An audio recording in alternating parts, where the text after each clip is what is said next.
Hi.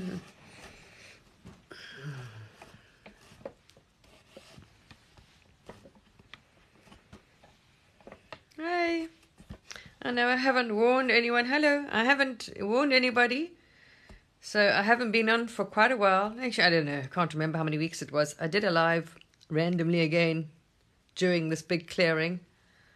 But as I said in that live that I wouldn't be on much because I'm hello, hi guys.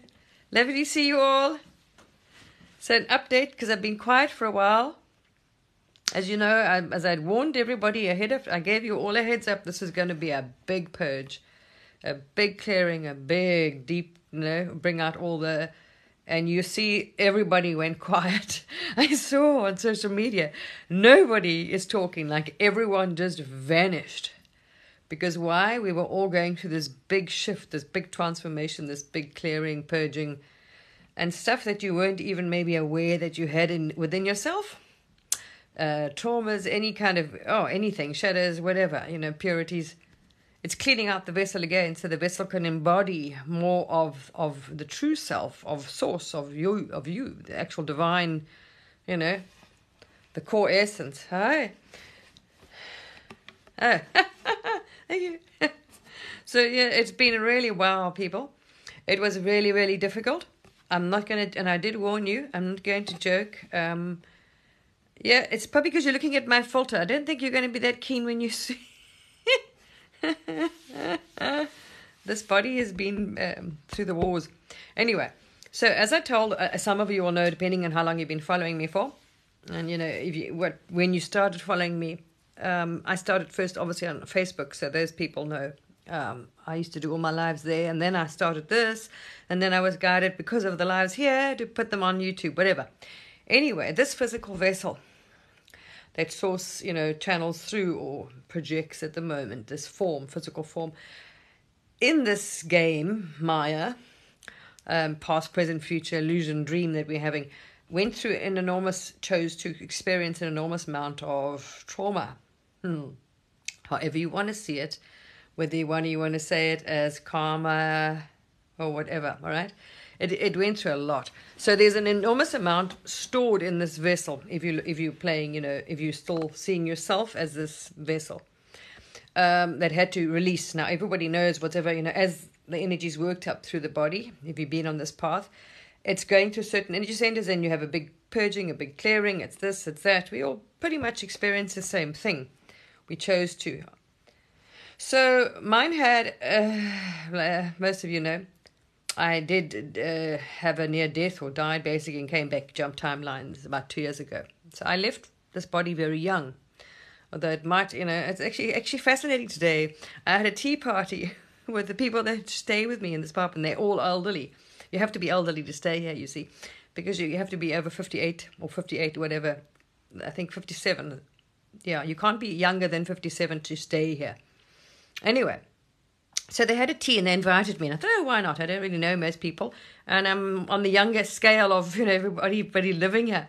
But it was so interesting to go there because if you sit back and reflect, this is why people think you leave your body. There's no set time. You can on the outside look perfectly healthy and young and fit and whatever, and you can just disappear very easy. And then there's people I'm sitting downstairs with that were 96, and they're waddling around, but they are fine.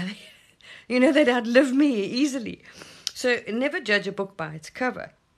And if you know this, you'll understand no matter what age that you do leave, it's meant to happen. You are not going to go anywhere unless it wasn't meant to happen. Doesn't matter how you die, if you say die, transition, and at what age you transition, right? It's all, one of those things.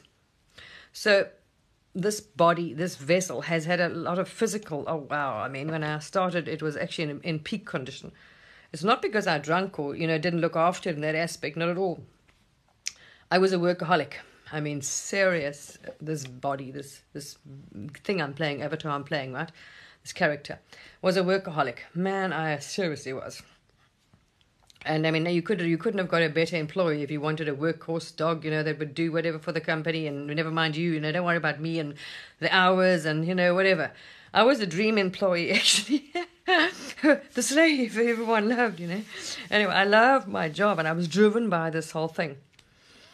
But I didn't look after the vessel at all, and the work I did. So when I started this job, I had a very good, very high life insurance, because I was a single mother, and I wanted to give my children the best education, according to the system, good education, good school, blah, blah, blah, all that nonsense. So I started contracting, which is mostly war zones, or war-torn areas, and not pleasant places to work. So you need a life insurance and will and all that kind of nonsense if you're going to leave children. So I did that. But because of the way you're working and the hours, everyone knows it's high stress, not ideal working environments, not ideal diet. The whole thing, it was a concoction of. So I had many warnings. So I'm going to anyone listening out here, maybe this is just coming out, who knows. I don't plan my conversations. So maybe there's people that need to learn from this lesson, they're going to learn.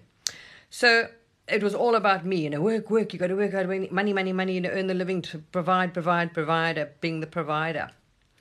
So off I went, did this, and I just never, had boundaries, never said, okay, no, this is not, it's too many hours, oh, don't worry, anyway, and there we are.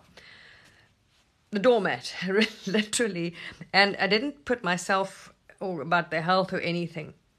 So everything was before me. This is, as I say, you learn. You see, you learn many lessons in this journey, right? Ooh. So I left when I had this life insurance, because it was so high, and because people, obviously they don't want to pay you out millions if you die. People, trick them and change blood and samples and urine.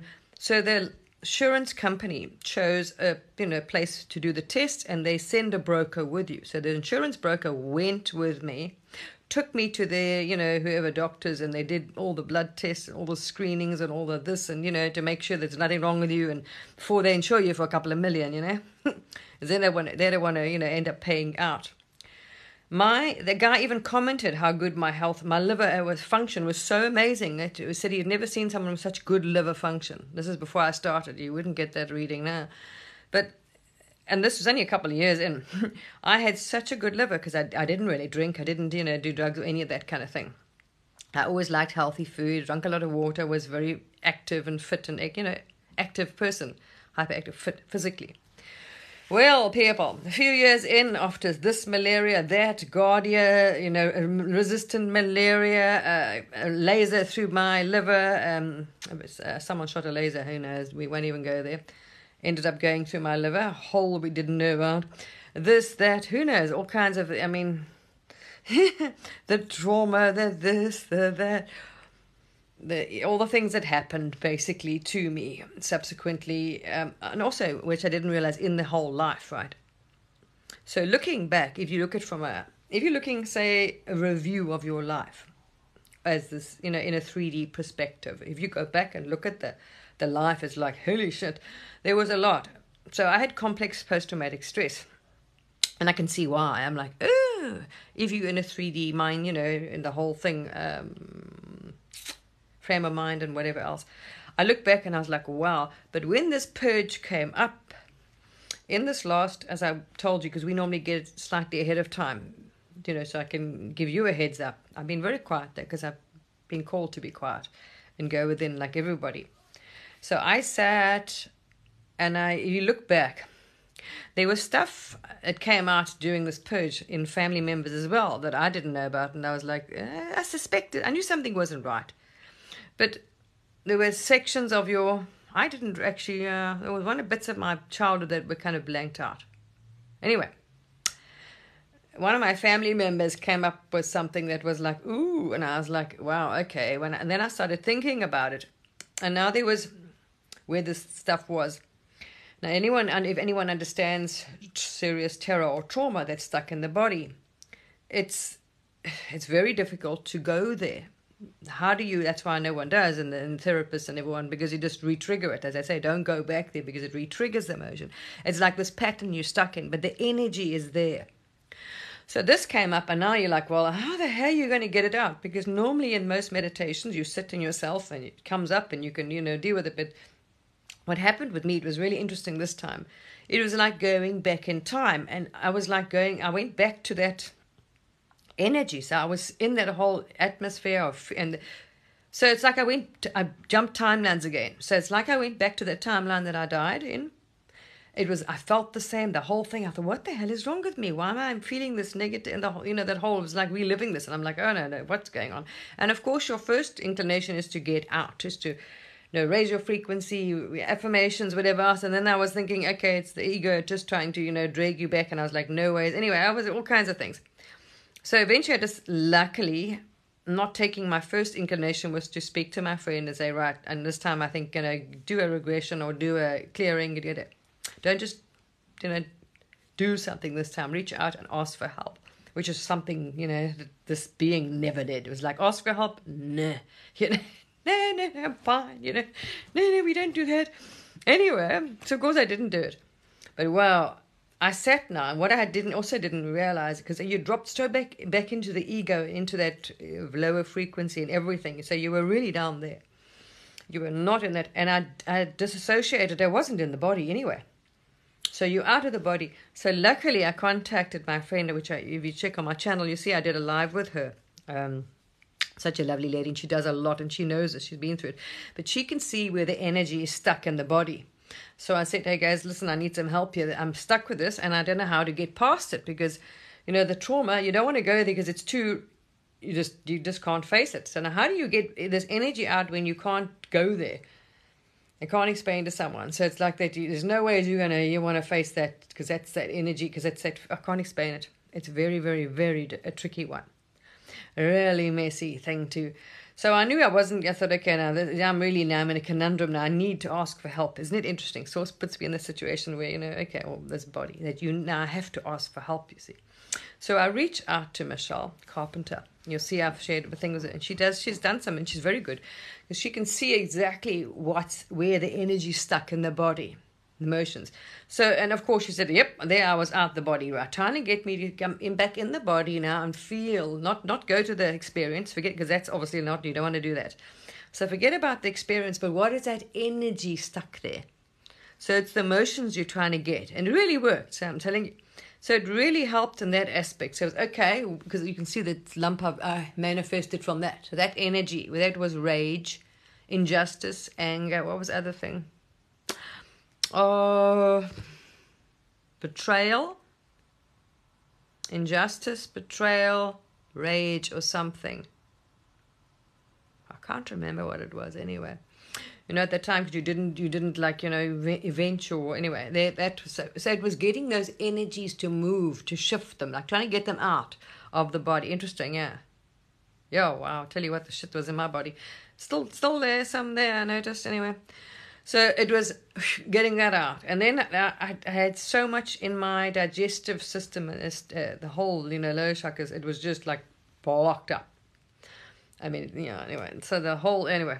So there was stuff in there that had to be moved. There was something else in there that had to get out.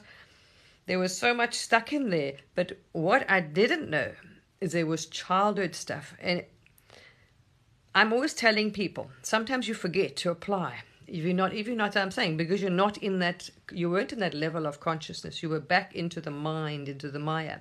So then you're not looking at it from the observer. So you're not going to see that because everything around you is a reflection. So I knew I dropped naturally. I mean, I knew I was in a very low frequency and a very downline. And I was back. I was very well aware I was, far from there.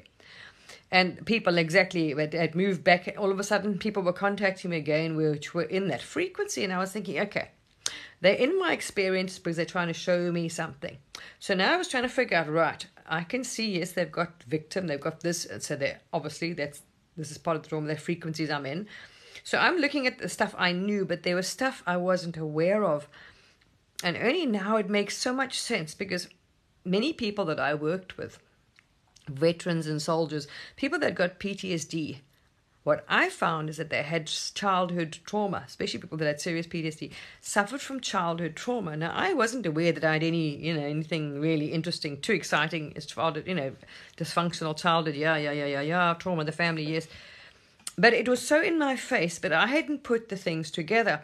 I experienced some, but there was links, and the people that were, I don't know why I missed it, because I blocked it out. I'd completely blocked it out. So I had no idea that there was anything there. I'd shut this trauma out because it was obviously a bit too, much to deal with. So I'd completely blocked it. So I didn't realize I had an issue there. This is why I'm saying it's hidden trauma that you're not aware of. Not nice either. So, I mean, when my sister, when it started coming up, I was like, no, I don't want to go there. If there's anything there, I don't want to see it. I was like, no ways, I want to, that's just too much for me, I had all this as well coming up.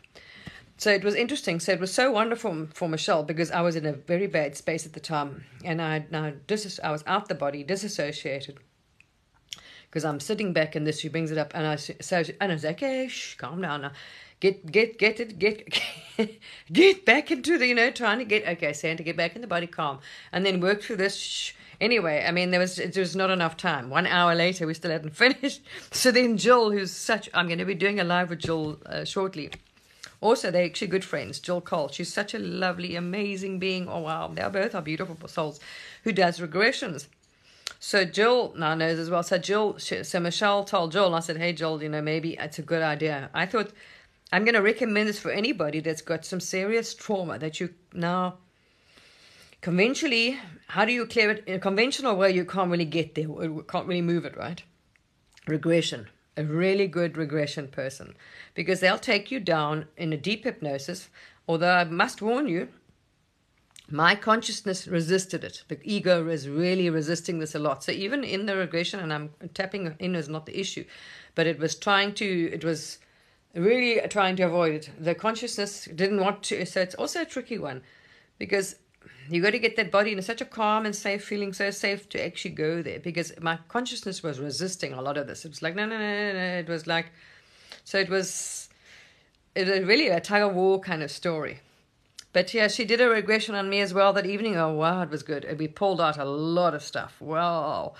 But obviously, because not willing to see some of the stuff or face it, I'm not able to at the moment. Some of the stuff was too much. I didn't know it was there. I'd completely blocked it out. That there was childhood stuff in there.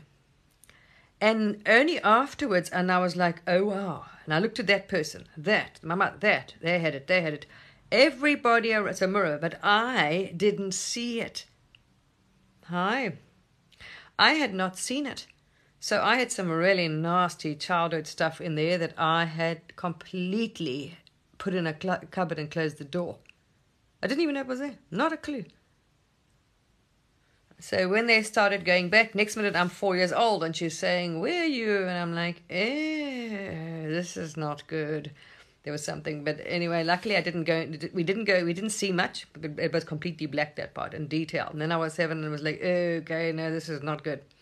And there was so much dark energy there that had to be cleaned up. And it's not the first time, it's the second time this has happened to me, when you've gone maybe into let's say past life. This is your ego. And your ego is, when you're in that level, it's like done so much. It's this Maya thing you've created. If you're in that level of consciousness, the Maya's done, the ego has done all kinds of lives, and the soul and all kinds of nonsense it got up to. But sometimes you say you will have really physical issues. You'll have serious physical symptoms or blocks or whatever you think is something very wrong with you at the time. Now, the same thing was happening.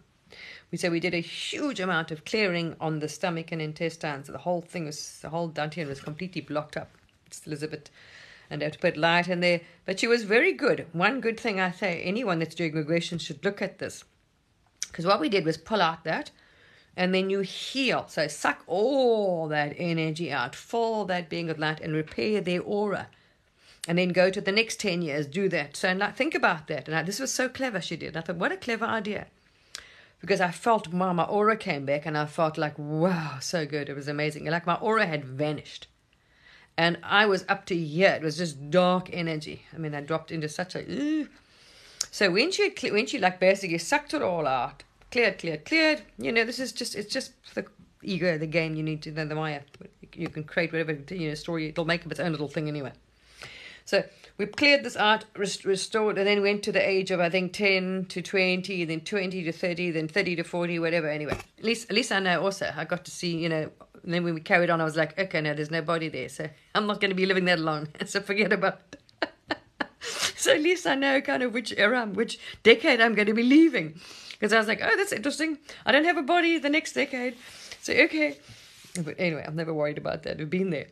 So yeah, it was really good because you jump back onto a higher timeline, because think about this now. If you've gone back and resolved that trauma and cleared and healed and fixed it up, then that energy, the child would have developed on a whole different. You would have.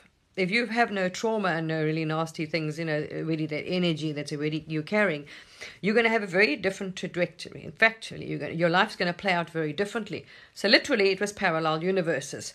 So by doing that, she collapsed that parallel universe. You know what I mean? Moved. And the adult that you're standing in now is a whole different, version. So it was really, really worth it. So I really suggest anyone doing regressions do that, because it'll really, really help the person you're dealing with to clear and clear and clear. So that when they get out of their regression, they are literally shifted. So yeah, there was some nasty stuff in there. Like I haven't seen it. I don't need to see it. I've got some little bit of inclination. One of my family members happened to started getting flashbacks of some stuff as a child, and I was like, ooh, that's just wow, it's really, really dark. So I was like, okay. So yeah, it is so interesting, but I didn't click because everything else I pick up. Also, because by then you're dropped into, so you're in that whole, that's why I say in that space. It's terrible to be back in that space. I was like, wow, this is interesting. And then you're like, not sure how to navigate it. Okay, because you're not this body anyway. So, but if you're not already solidly in the transcended, okay, like a Buddha. Now, so you haven't secured yourself enough yet in the presence of I am a Buddha. I am not this body. No, I can't say any. There's not in a strong enough footing there yet. I have been there, but I slipped back into the ego again. I didn't stay there long enough to dissolve the ego completely. So I do know what it's like. You transcend the body and the mind. It's a complete different level. I mean, everything is your way of being. You're in a state of bliss. You're in a complete, it's amazing. So this is why I've been very quiet as well, because I'm back on that road again and I'm meditating twice a day. So it was like, okay, this is all bollocks. This whole illusion about my past and me, blah, blah, blah, is an entity. It's just an entity you as source has created. Pity it's a mask. Your source has put a mask on, and I'm playing hide and seek. I'm playing this silly little thing here instead of the real me, which is pure consciousness, which is everything. I am everything. There's nothing else but me. So that avenue, I was like, okay, don't let the ego try and drag you into its nonsense and its samsaras and my past, my future, because it's a fake. There's no such entity. You're not the ego anyway. But obviously this avenue wasn't working because I'm still in the vessel and this wouldn't clear. That's why I had to reach out to them. I was like, okay, now I'm in a conundrum because this is just, wow. And I tell you what, I felt so much better after that, after Michelle did her bit of, her clearing and checking the energy, and she grew. And then along came Jill and removed an entity that was, I remember that was back in my, that was quite a while ago actually. So it'd been sitting there for about 2 years because you took it back then. Different consciousness. Anyway, there we are, people. Rough, tough. But this poor vessel, I tell you what, I just look. Wow. And you don't realize. Then it all makes sense. So when you understand like this, what happened, and I was like, oh, wow. And then I could see how my life played out.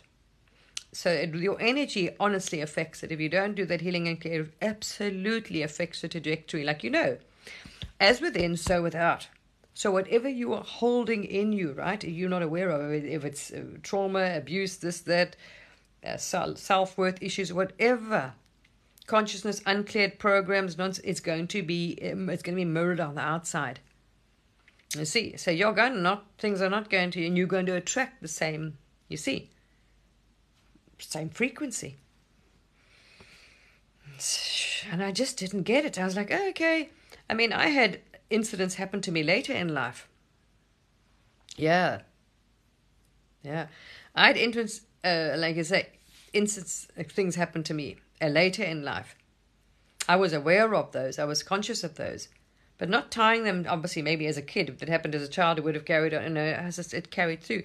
And then you can see, okay, why that, the trajectory and the shit and the stuff that was happening and all the traumas. And you're like, ooh, wow, yeah. Well, so it's interesting. You can see society, we've got so much. We're only shifting out of the old world now. I mean, the amount to get out, to drop the ego, the amount of the ego that needs to be dissolved, all its nonsense and illusions and stories, the more we stay, the more you go, as I say, this ascension thing, the more light, it's dissolving, it's burning away all that nonsense and darkness and samsara and illusions. That separation from source. The more you're purifying the vessel, the more you become the more of the pure self. Until you actually become, as I say, the Buddha. Unless you want to just go directly there. It depends which avenue you're taking. And as I say, it's pretty much not really you, because if you are the one playing this, and it's you're everything. So if you've decided as the main character, that this little avatar is going to go the slow way because it's the experience, you want to experience the ascension and not just, boom, I'm a Buddha, I'm enlightened. I'm not enlightened because you're all enlightened, you understand the concept, but we're not embodying. We're not walking around in that Christed state, So I was, but you don't even realize when you slipped out of it, because I slowly slipped away, slowly, because you didn't have any teachings and any understanding of this. You weren't really aware of all the slippery, separation between the ego and the real self and anyway, learning.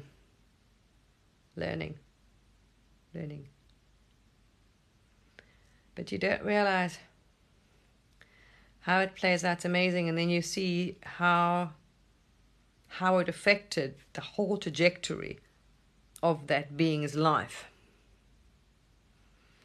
But then, again, as the real self chose this dream. So the real self chose to take on this, you see. But then look at the end results, because you are the hero in your own story. So the real self decides, I'm going to put this one through the ringer, Yeah. And then when you transcend it, you've got, you know what I mean? But then that's the ego again. See, the ego will see that as it's a victory. That's the ego. The real self doesn't have this. I've got to try and prove and achieve. That's ego again. You see? The ego is the only one that wants to prove and ascend. The real self is just it. It's just, you just are happy. You're just there. You don't have to prove and try. You're just in a constant state of bliss, happiness, peace, no desire. Nothing. You're desireless. It's the ego that wants to prove, look how wonderful I am. I can do this. I survived that. All this bollocks, Well, so people, I'm navigating.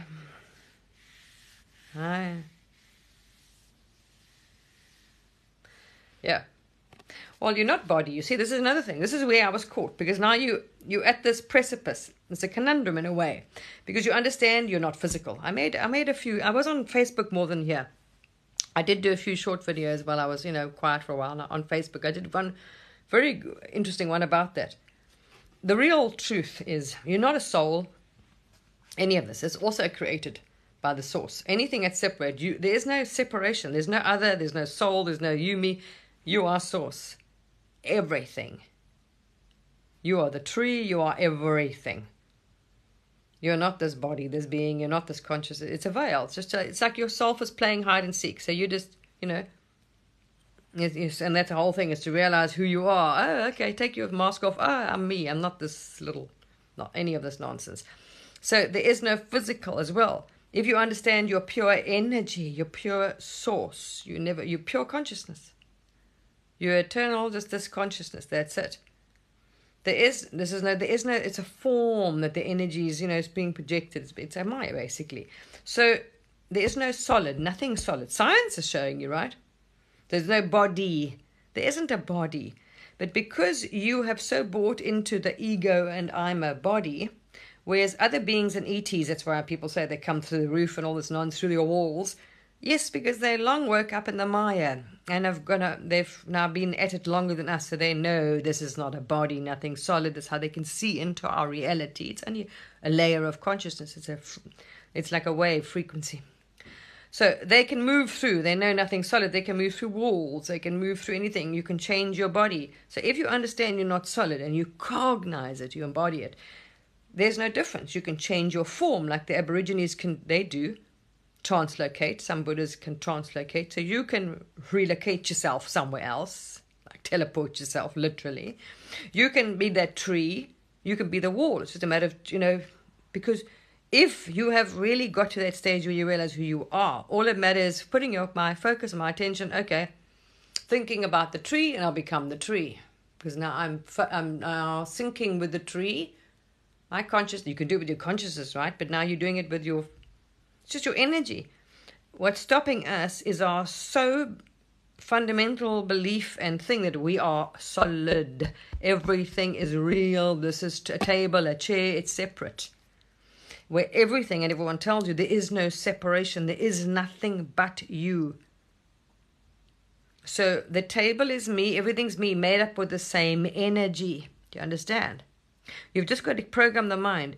Everything is made up with energy of source, like the photon experiment proves that.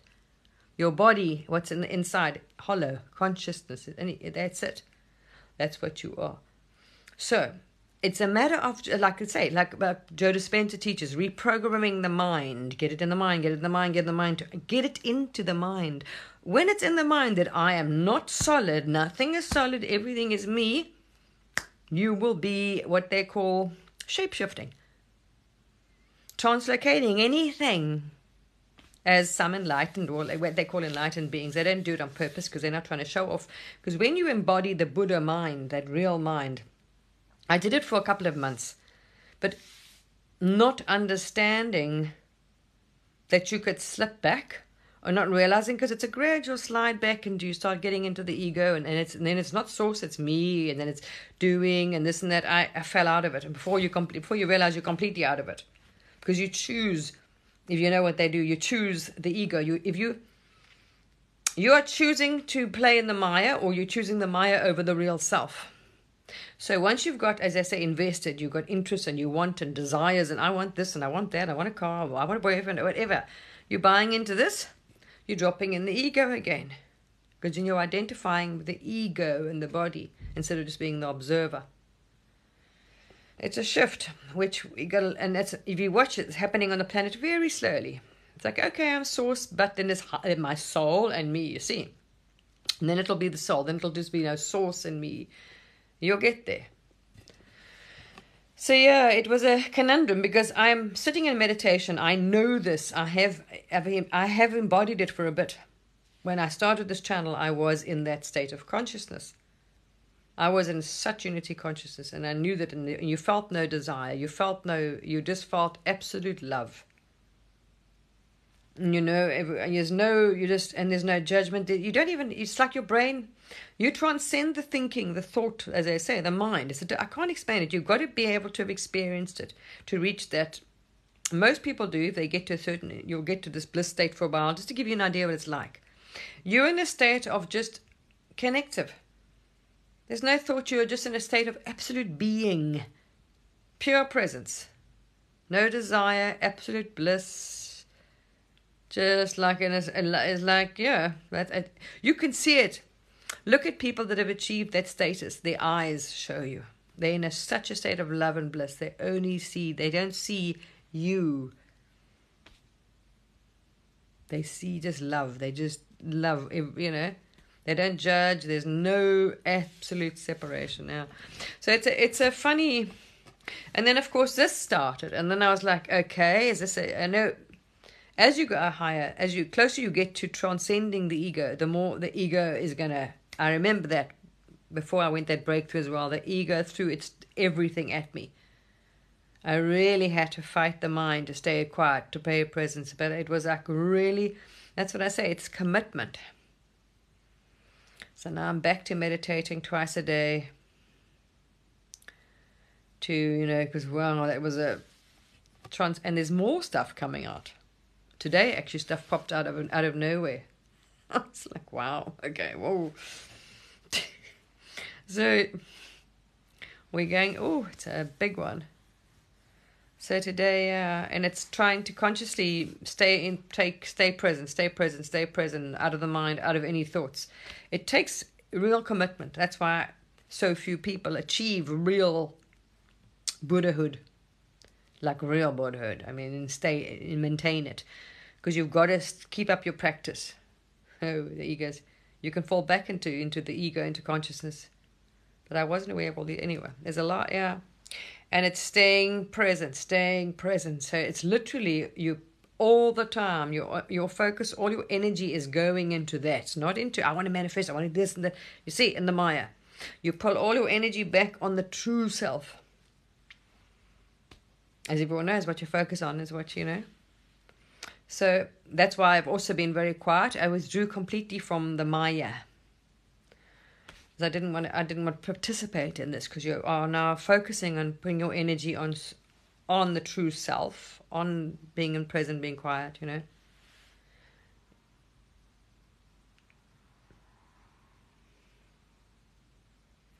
it will not. It's not suggested. Look, if you want to look at anyone with common sense, if you want to go seek enlightenment, or like if you're serious to reach Buddhahood, any monastery, any of those monks, any Buddhas, they will not allow it. They will not touch you. If you got to swear, if you go and drink. So there's no alcohol, absolutely no drugs, and no ways here. If you want to become a yogi, if you want to follow a guru, if you want to take this path seriously, to liberate yourself, I mean complete liberation. We're talking about the highest level you can attain, you know what I mean? When you actually are really embodying the real self. You are embodying source. You're not just saying, I'm source. You have the power, because you have now taken you are now disassociated or connected yourself from this. And you are now totally present and in the being of the true self.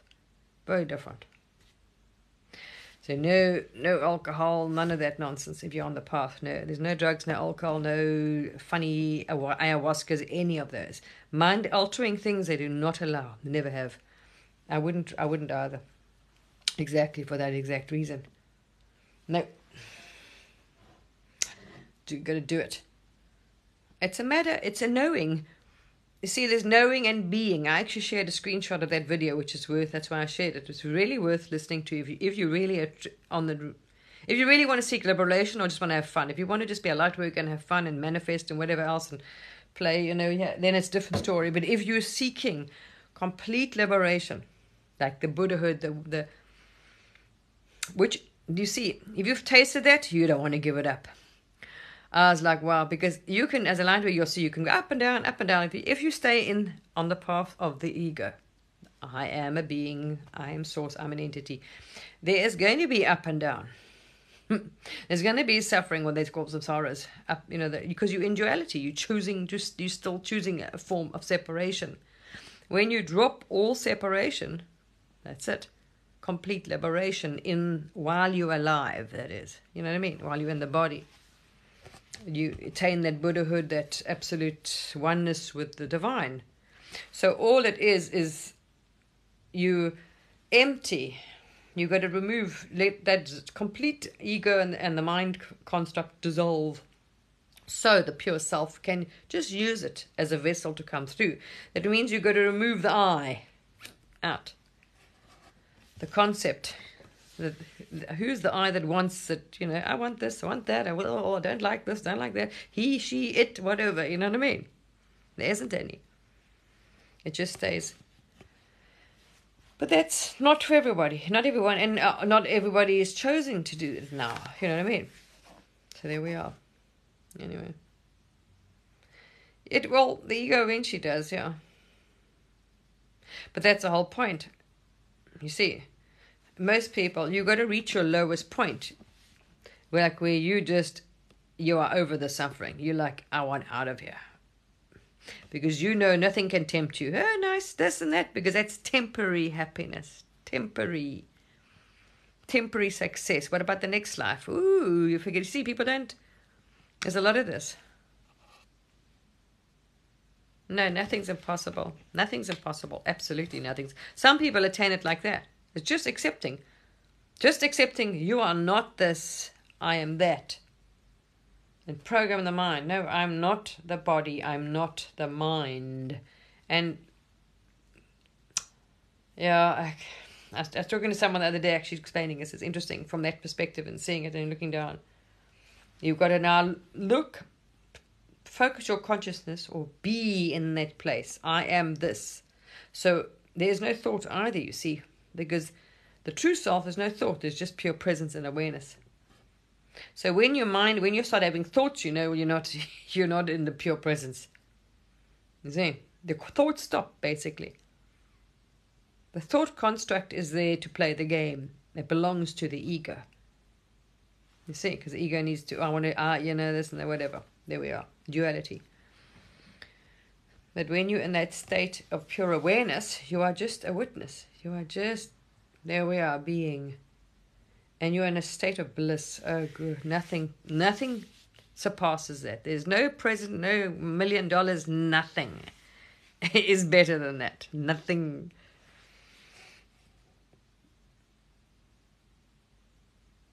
Yeah, nothing.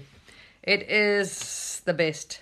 I mean, there is nothing more amazing than that state of absolute bliss. The wanting of nothing, because you are everything. There's no desire, there's absolute fulfillment, there's absolute... If you've tasted it, you'll want it.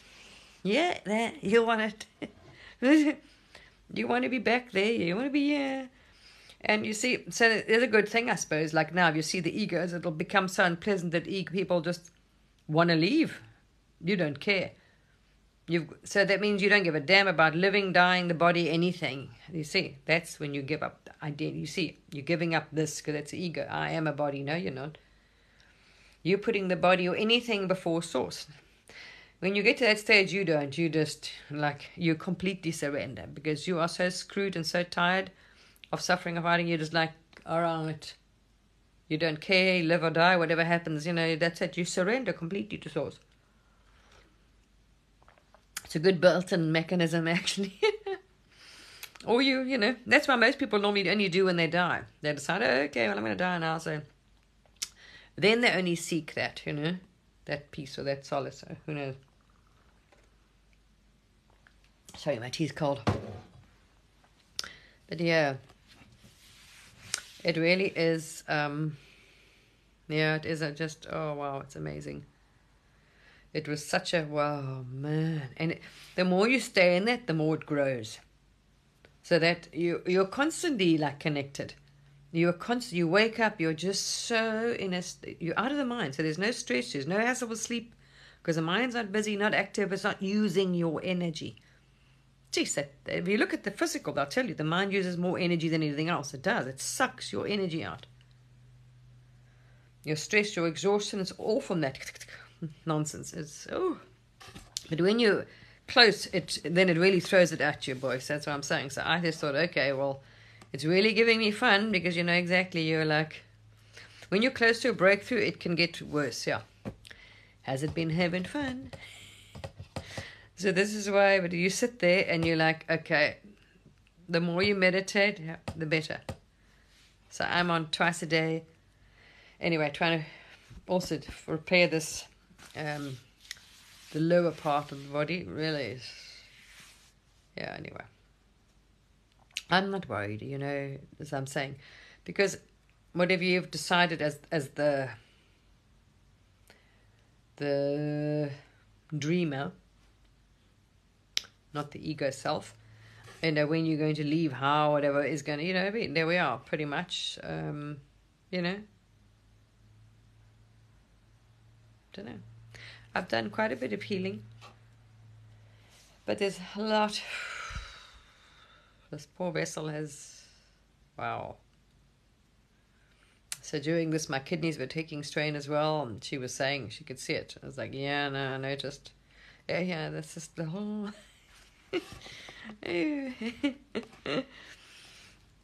But you see, if you want like me, I'm not one bit worried about, oh my gosh, trying like most people. They're 90 and they still want to be. I don't want to die. I'm like, I don't mind what one bit. Doesn't matter. It's not at all, important if I go today, if I go tomorrow, if I go next week. It doesn't matter. I have no preference. It's just that's it. Whatever. Yeah, our purpose here is to reach that, is to find out. This is what we designed it for. Everybody is going to get there in the end, whether it's now, in 20 years, 100 years. Your purpose of being here in this is to know who you are, is to understand you, to wake up from the dream and realize, oh my gosh, I'm not this, I am all that is. That's it.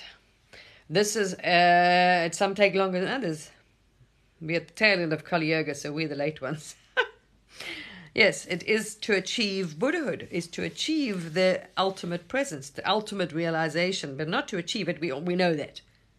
Some of you have worked on it. If you've been really putting a focus there, you have seen it. You know this. But you get so excited, you don't really sit there, you see, because you don't have guidance. I didn't have us from the West here doing it on our own at our own homes. Didn't have a Buddha, a guru, or anyone telling us, okay, now meditate on it so you can become, so it really sinks into the conscious presence, or you become that. I was like, oh my gosh, look, you get all excited, you want to share everything. It was like, it's the ego again, you see. So it doesn't become solidified. You don't absorb it as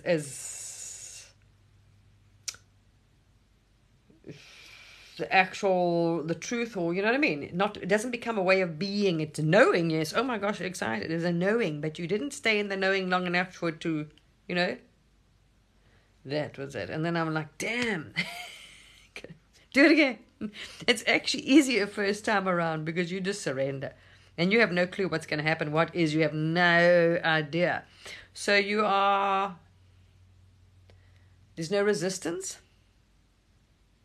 Because you just know clearly, you just sit there and say, oh, help me, whatever, and you just like give up. I was close to death, literally, and I actually didn't even know I literally was.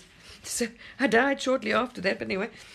But there we are, but I was also seeking. I was just like so over this. I was like, I'm out of here, I wanted to leave. I was just so, and physically I was, I was like, okay, no.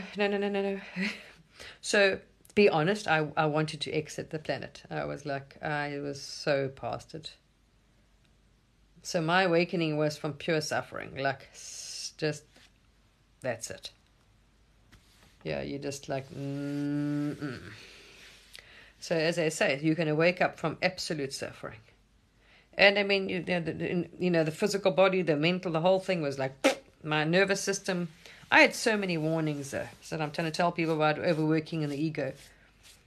I had so many warnings. But you didn't, I just kept working. The thought of not working, it was like, that was the most thing, because you think, oh my gosh, it was the most terrifying thing to me. So no matter how, okay, doctors, stress, you need to look at another job. Oh, well, just, okay, give me a pill and I'm going to keep going. Give me a pill, I'm going to keep going. I've got kids, I've got to pay the bills, I just kept going, no matter what, and this trauma and that situation, and burnout 1, burnout 2, and you just keep pushing it. And eventually, the nervous system was so overloaded. I used to do this, I couldn't, too much trauma, too many incidents, and long, sustained trauma. So I had complex post-traumatic stress, whoa, big time. And the poor system was so shot, my nervous system, and then the physical as well. So it was like, as I said, the hair that broke the camel's back went bump, and I just completely gave up on life, absolutely. And then it was a state of going to end up in care, and then I was like, nah. But you see, Source drives you. Then Source drove me to, all right, meditate. I just gave up, and I was, Then I started that, and then I had that vision, and then it was like, oh my gosh, okay. Who knows? As I say, it's unfolding, whatever. Anyway, so it's been interesting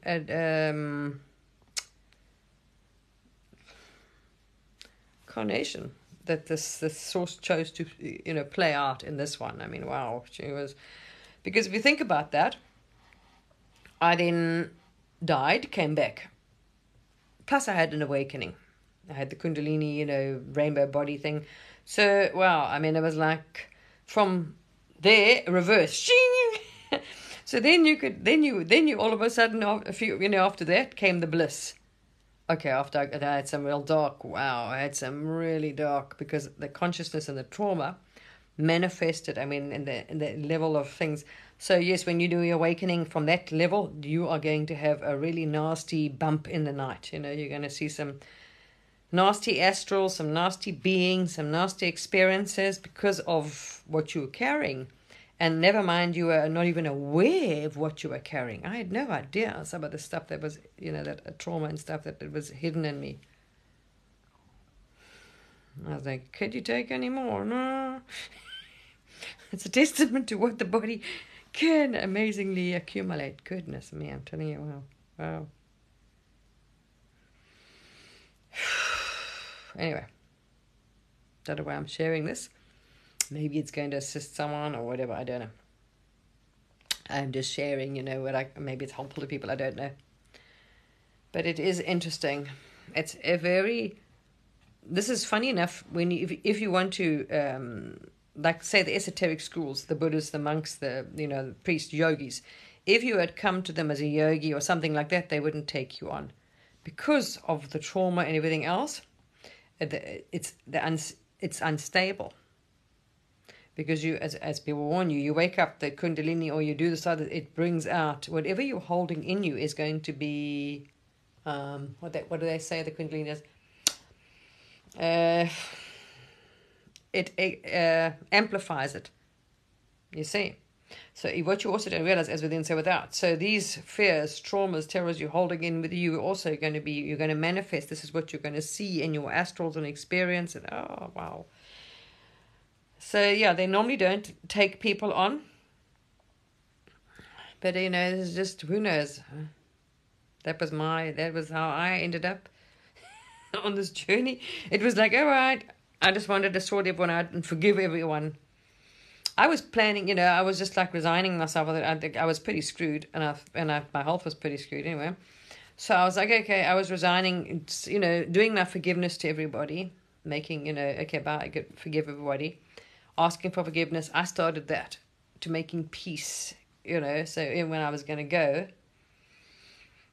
there we are, That's, anyway, you think. But this is all divinely orchestrated and planned. You just think, good grief. I don't know, it's a tail end of Kali Yuga and you squeeze it into one lifetime. Wow. So yeah, it's tricky. I don't know, because we're all going to go through this if you like it or not. 2019, I think it was. I went from 0 to 100 fast. I think it was 2019. I started the meditation when I saw Stanford University's lecture. Yeah, quick. And I went from 0 to enlightenment fast. Quickly. Everything was done like strangely in this life. This has been quite a lifetime. Wow. So I started transcendental meditation to heal the brain, because the damage was done to my I had to pull up organs. The brain was damaged. Pretty much. There's pretty much not much in the body, Well, but anyway, I've got a bit of time left, which I've seen. So, yeah. So it was. I didn't want to end up in care. I was going to end up with a carer. So my speech. So I know how to manage, because of this, the poor vessel and the overloaded nervous system. I have to now. Isn't it interesting? I never took care of myself. I worked myself like a mad person. I mean, I just pushed this body to the extreme. Now I have no choice but to do that. Yeah, I've had MRIs too. They didn't have. No, I was due for a PET scan, PET scan. when this whole lockdown story started and they cancelled all non-emergency things because I had problems anyway. We know it was no joke. But yeah, so there was damage done, a lot of organs as well. But nobody wanted to, liability, so everyone was trying to dance around it because nobody wanted to be sued, you see. It was all a matter of deniability, so we wouldn't, NHS, so we wouldn't have, NHS, yeah. So we wouldn't have lawsuits, you see. They were frightened because they were trying to deny that the medicine was the problem. I mean, every single severe adverse side effect on the thing, but they weren't trained in it to know this. And they didn't, it was like, oh no, very rare. I had, like, radically. And the last one was heart failure and liver failure. Oh, gee, wouldn't you know that? So, within a few months or a year or so later, boing, there was me, gone. I had a heart. No, really. Well, anyway, so I started, because I was pretty much on my own and in this shit, and there wasn't much I could do about it, and the damage was done, and nobody was listening, and they just wanted to give you more medication, and I'm like, get the hell away from me. I was like, stay away. You've almost killed me, and I mean, it was the most horrendous experience, so yeah. I just was like, no ways. I would fall over, my balance, my executive functions were gone. My speech, if I get really tired or stressed, you'll see I have a problem speech. My speech, it will go. So I had problems from the executive, the part of this brain, right? The hand, all this, what you call executive functions. Your balance, the coordination of the balance, the writing, the mouth, the speaking. So the speech went, the writing, I don't really write anymore. So you practice. And then I couldn't drive. I haven't driven for a few years now. It's too dangerous. And then the walking. So I would be like walking to the shop, say down for the road to my house. I would walk, and I can't explain it to you. It's like you're walking the road. I can't understand. It's not like getting off a ship, but yeah, your whole thing. I stand up, say I was having a shower, I was in the bath and I'm showering. And I would just, all of a sudden your balance goes. You just, like you want to get to the bath and you'd lose your balance and you'd fall over. So I got an exercise bicycle, yeah. I walk plenty now. I walk a lot. I did a lot of research. No, it's not vertigo. My balance, I don't know. It's like your compass, your balance went. All these things. So I started researching about how to fix the brain because I wasn't getting any help there. I wanted them to do a detox the brain. They wouldn't give me a toxicology on the brain. It was like, no, it's not there. Take this medicine, go, like whatever.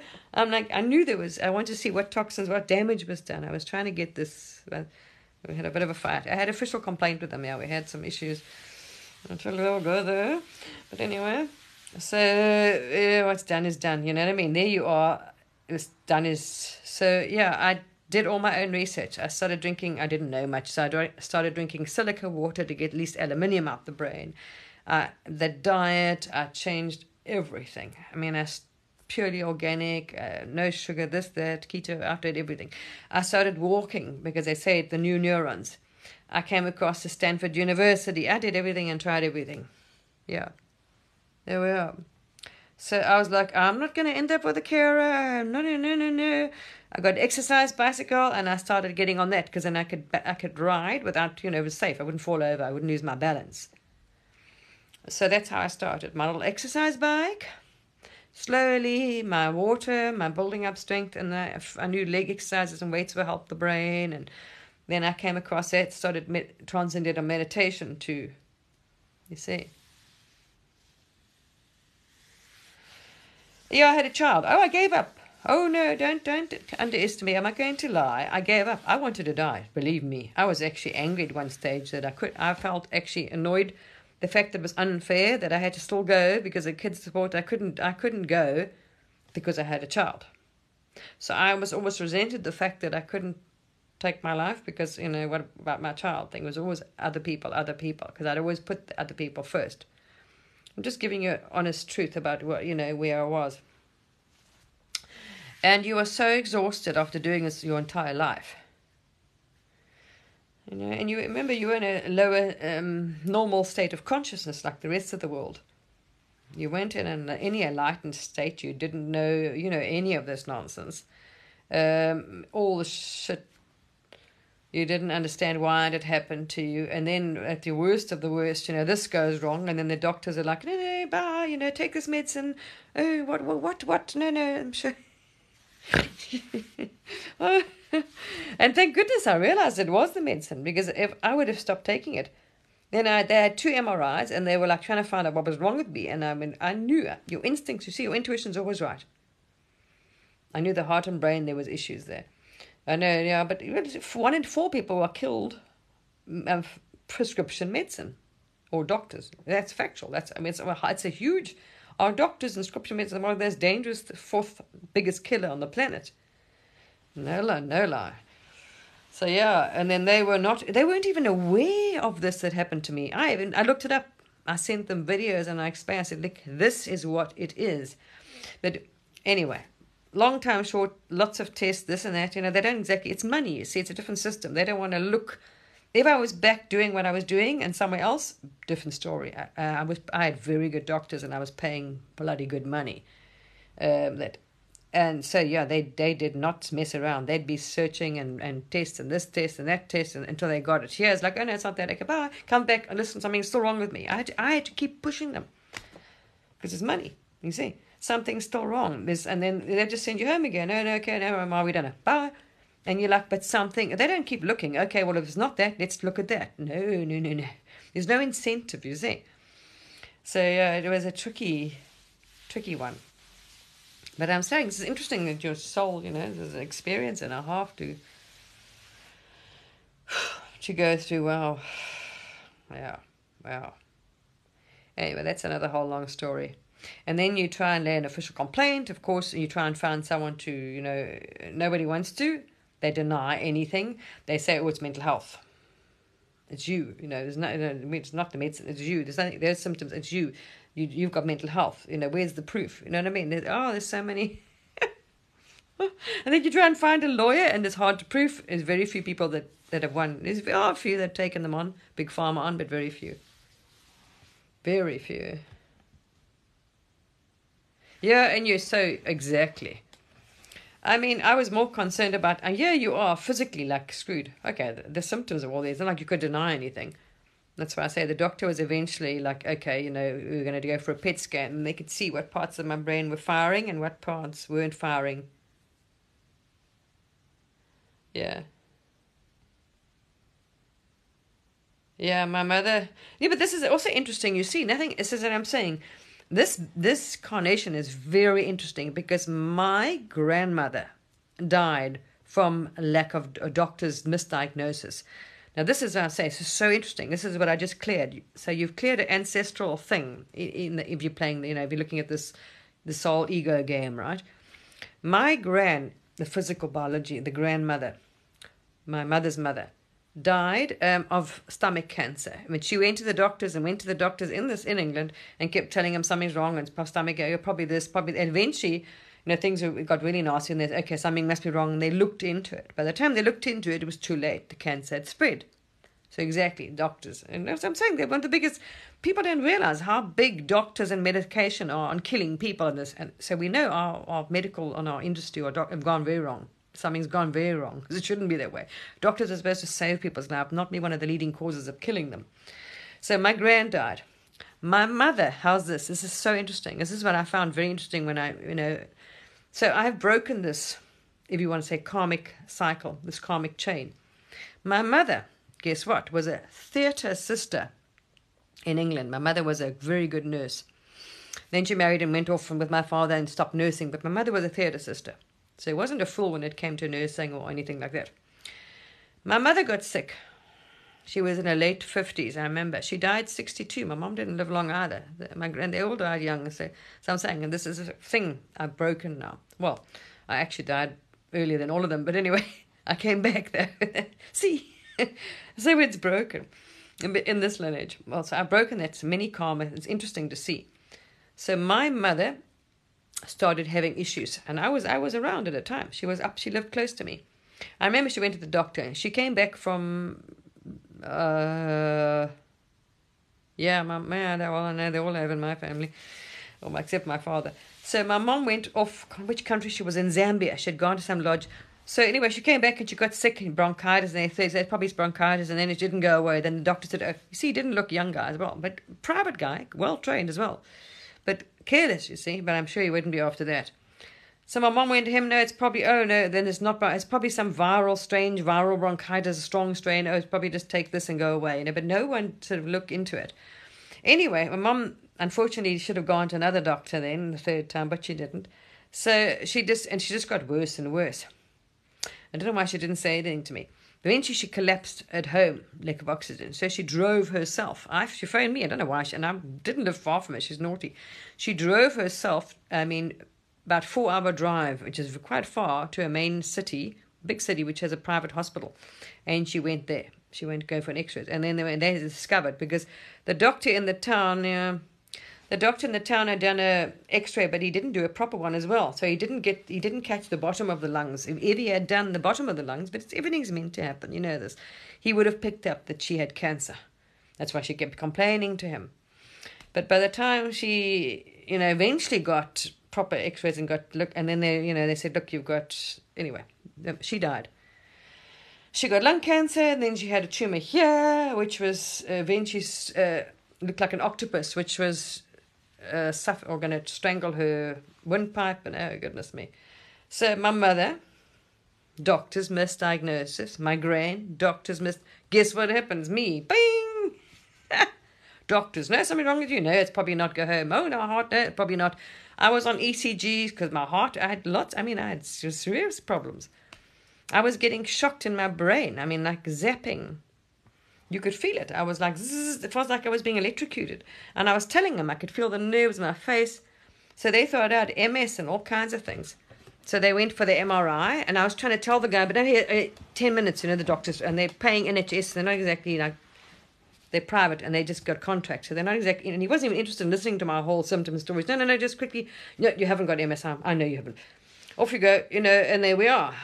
And it didn't go away, and I was telling the people my balance. Anyway, never mind. Look, it's done. That's what I'm saying. This is a karmic thing. So 3 generations, doctors killing their patients. Not listening to their patients. Luckily the woman at the A&E, when I ended up there the one night, was very good. She's the one who said, I think you've got MS. Because I was explaining her day. And I showed her. She asked me, and I showed her the packet. I gave her the tablets. Those were the only pills I was on. But they didn't state in there about the shocking of the brain and the neuro. That part they didn't, those symptoms. But everything else was in there. So they were not trained on the symptoms and the side effects, adverse side effects, or some of the things that this medicine can do. They didn't have any, none of them are. You see? So nobody ever linked, and I was telling him, is the medicine to the side effects. Yeah. Except for me. And then eventually, when I got frustrated, the last MRI, I went home and I sat down and I said, okay, when did this start? And I looked at when it started, the first symptoms. It started off mildly, and the symptoms just got worse and worse and worse. Weight, I thought I had diabetes, weight, thirst, this, that, all kinds of strange things.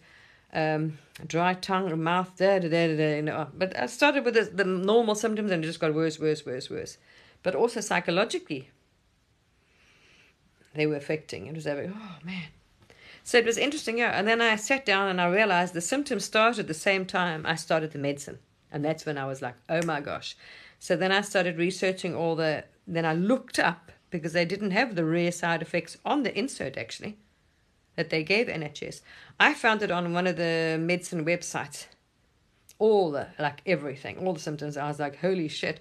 And it says, if you're having any of these, you must stop taking the stuff immediately. So what did I do? I stopped taking the stuff immediately, which sent the brain into a withdrawal, akathisia. Wow. People, you do not want to ever. I wouldn't want, it's a torture. If you want to torture someone, I think the Germans did. It's pretty much what happened.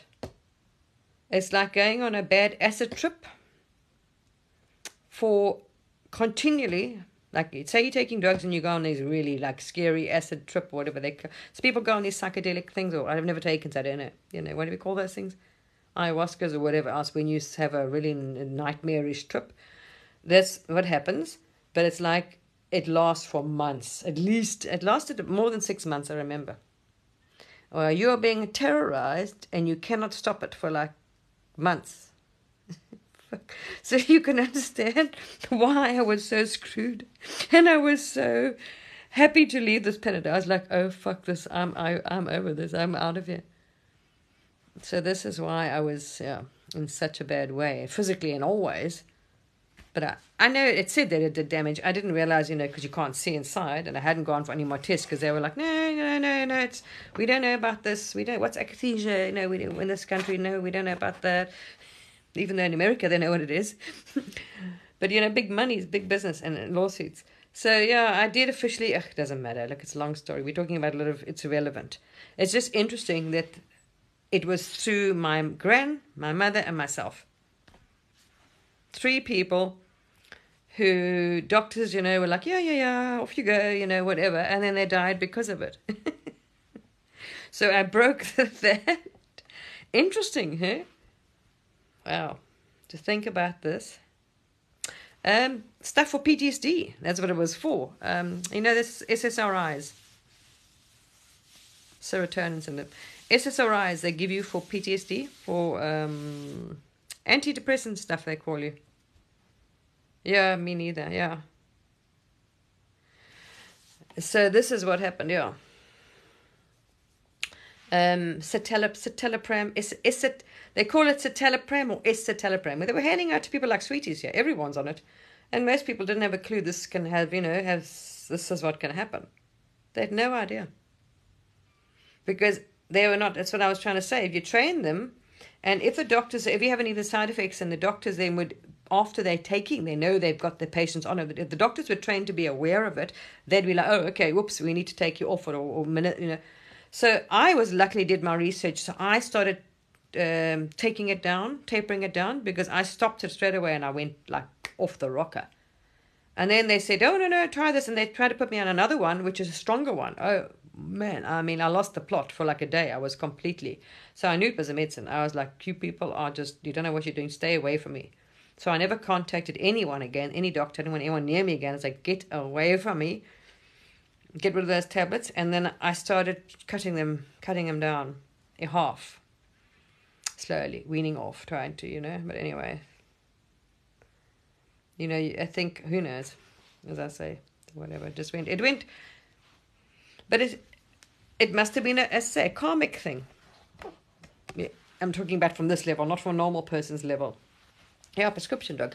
It must have been a karmic thing, because my mother, myself, okay, different things, but look what happened, And I don't know how old my gran, I think, died young. My mother was 62 or 63 when she passed away, and this happened to me. I'm 58 now.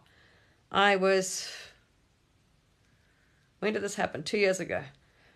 So I was 56 when I actually died. Wow, that's young, people. But, I was on my own anyway. And I came back again. I didn't even realize I died, because when I woke up again, I didn't know. You see, there's such a thing as time. So when you're lucky, you think, oh, wow, okay, that was okay. I thought that they were showing me what was going to happen to me. They were giving me, but it doesn't happen. They don't give you a trial run. But I didn't know that. How you're not esoteric. You haven't studied. You're new on the awakening path. I was tapped in, so I could see everything. Yeah, I did. I've described it all. So I thought they were showing me. Okay, I saw winter and I saw this, but I thought what I was seeing was going to come. So I thought they were showing me. Okay, you're going to die of a heart attack. Because if you go watch my YouTube video, it explains what happened. I was told it's time to go, and that's it. It was amazing, because it's a knowing. You just know. It's such a peace of mind. It's like, oh, wow, okay, the game's over. It's like I was in bed and my heart started going. It was the end of 2020. I think December 2020. I remember I still made a video. I told my friend on Facebook. I made a video on Facebook, I think a week later, but I was very careful what I said because of my children. I didn't want to frighten them. But yeah, I was lying in bed, and next minute my heart started, I knew, because I'd done nursing as well, and I'm not a fool. I knew, oh dear, ooh, something is, this, and it wasn't. And oh, wow, I knew there was, heart failure, whatever, heart failure, heart attack, whatever they kind of, which, I don't know, which one you want to name it. But yeah, and then it's time to go. That knowing, that voice, and it was like, oh, okay. Wow, that was quick.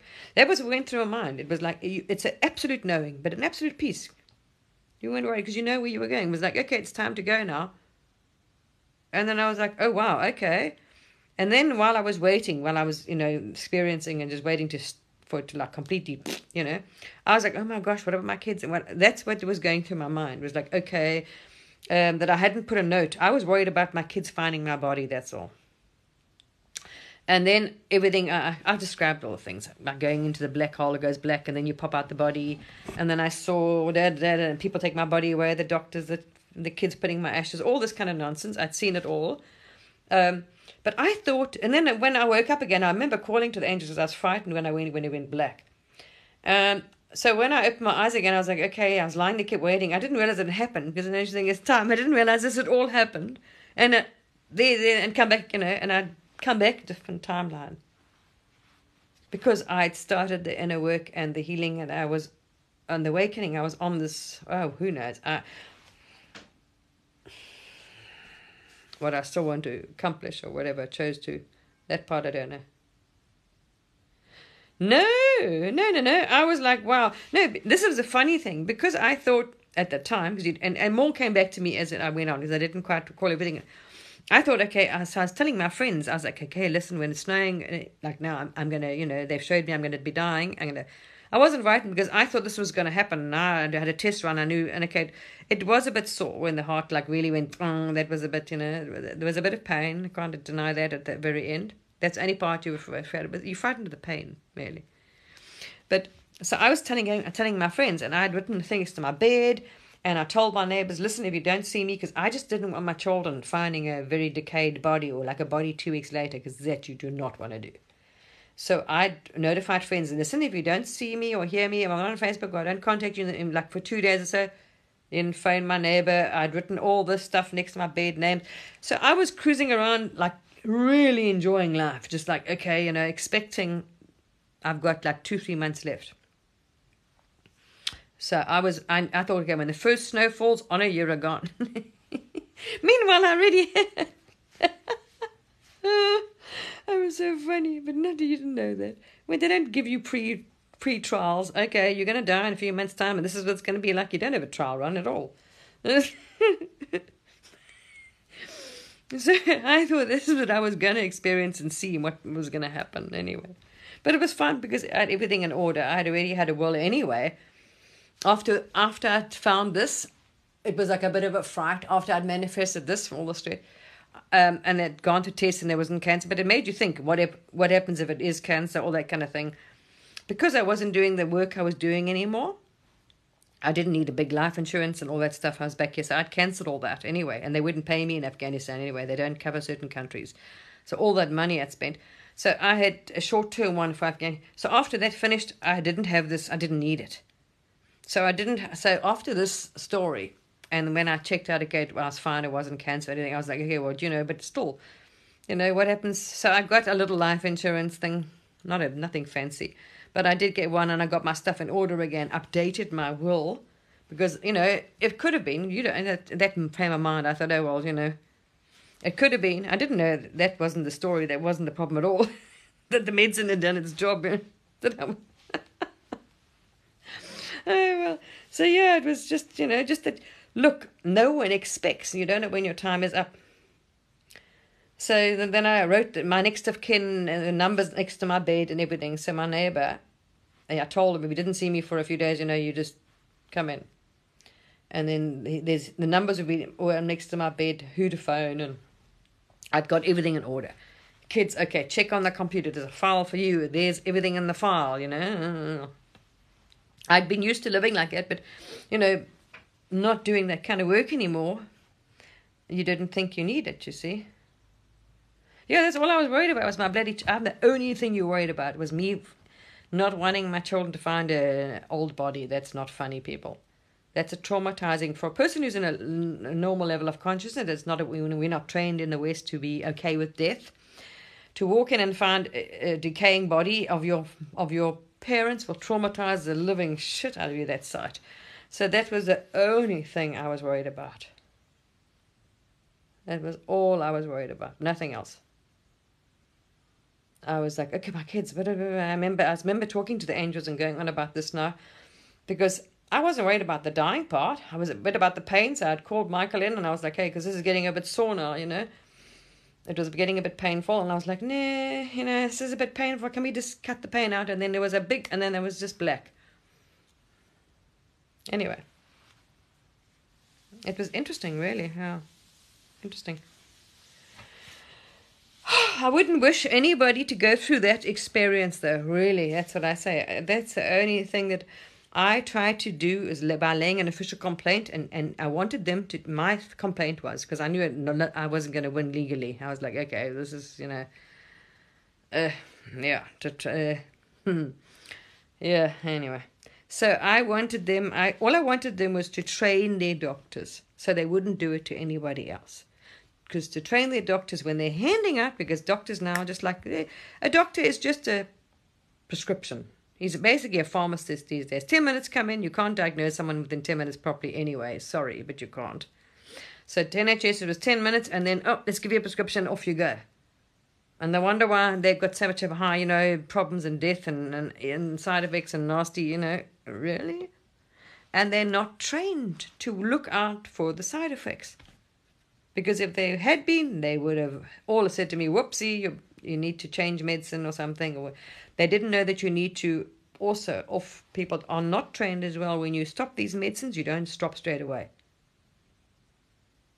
If you do the test on the brain, you'll see it monitored. I've shared that actually information with people. You never stop taking the medicine straight away either.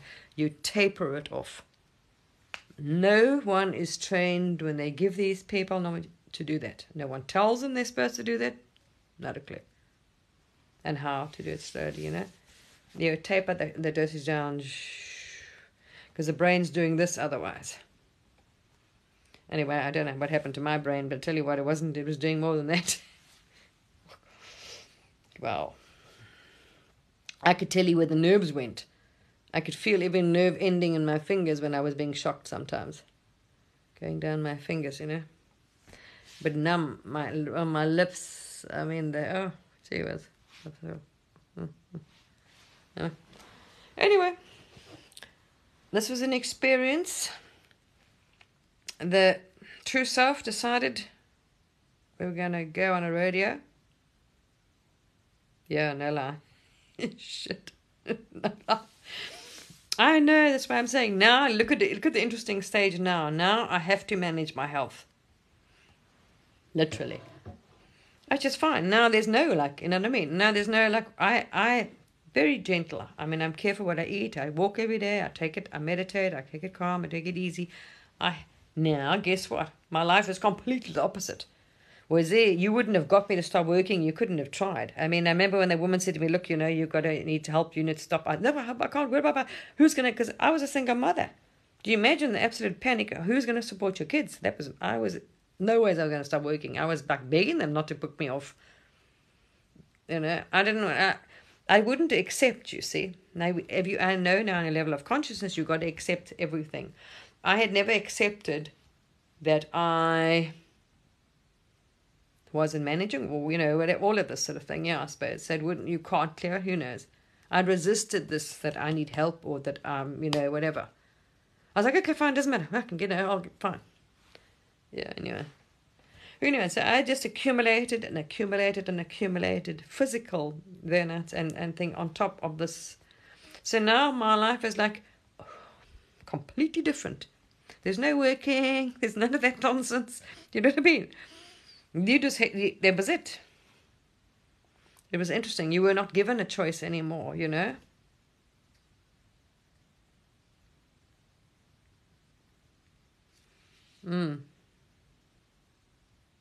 Yeah. Yeah, there we are. Exactly, yeah. Oh, wonderful. Fantastic, Janie. Oh, lovely, lovely, lovely. but that's what I'm saying. Look at it. You can use this. You know what is so wonderful? Because now I'm in a place, there's a whole lot of old people with me as well. So people that are not conscious away of, of beyond the veil and are frightened of death.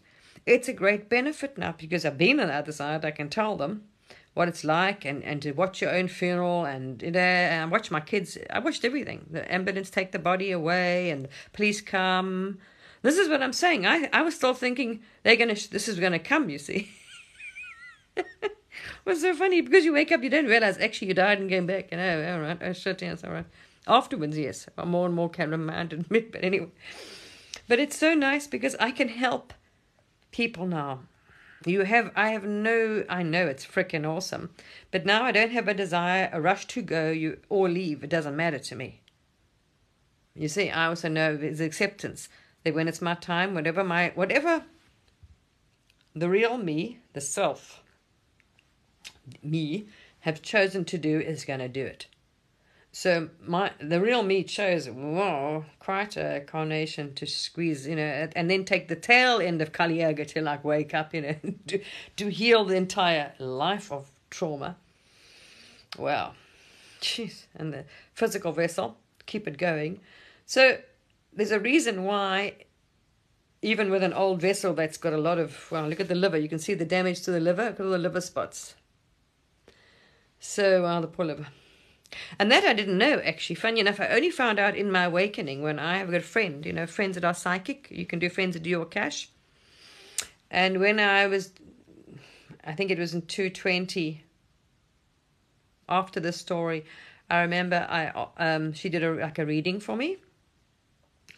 And she's the one who saw that someone had shot me with a laser gun. And it had gone through my liver, I had a hole in my liver. I didn't even bloody have aware of that. I was like, oh, wow, shit, okay. I had no idea I'd walked through and this thing had gone straight through my liver, apparently. I don't know, whatever. Strange stuff.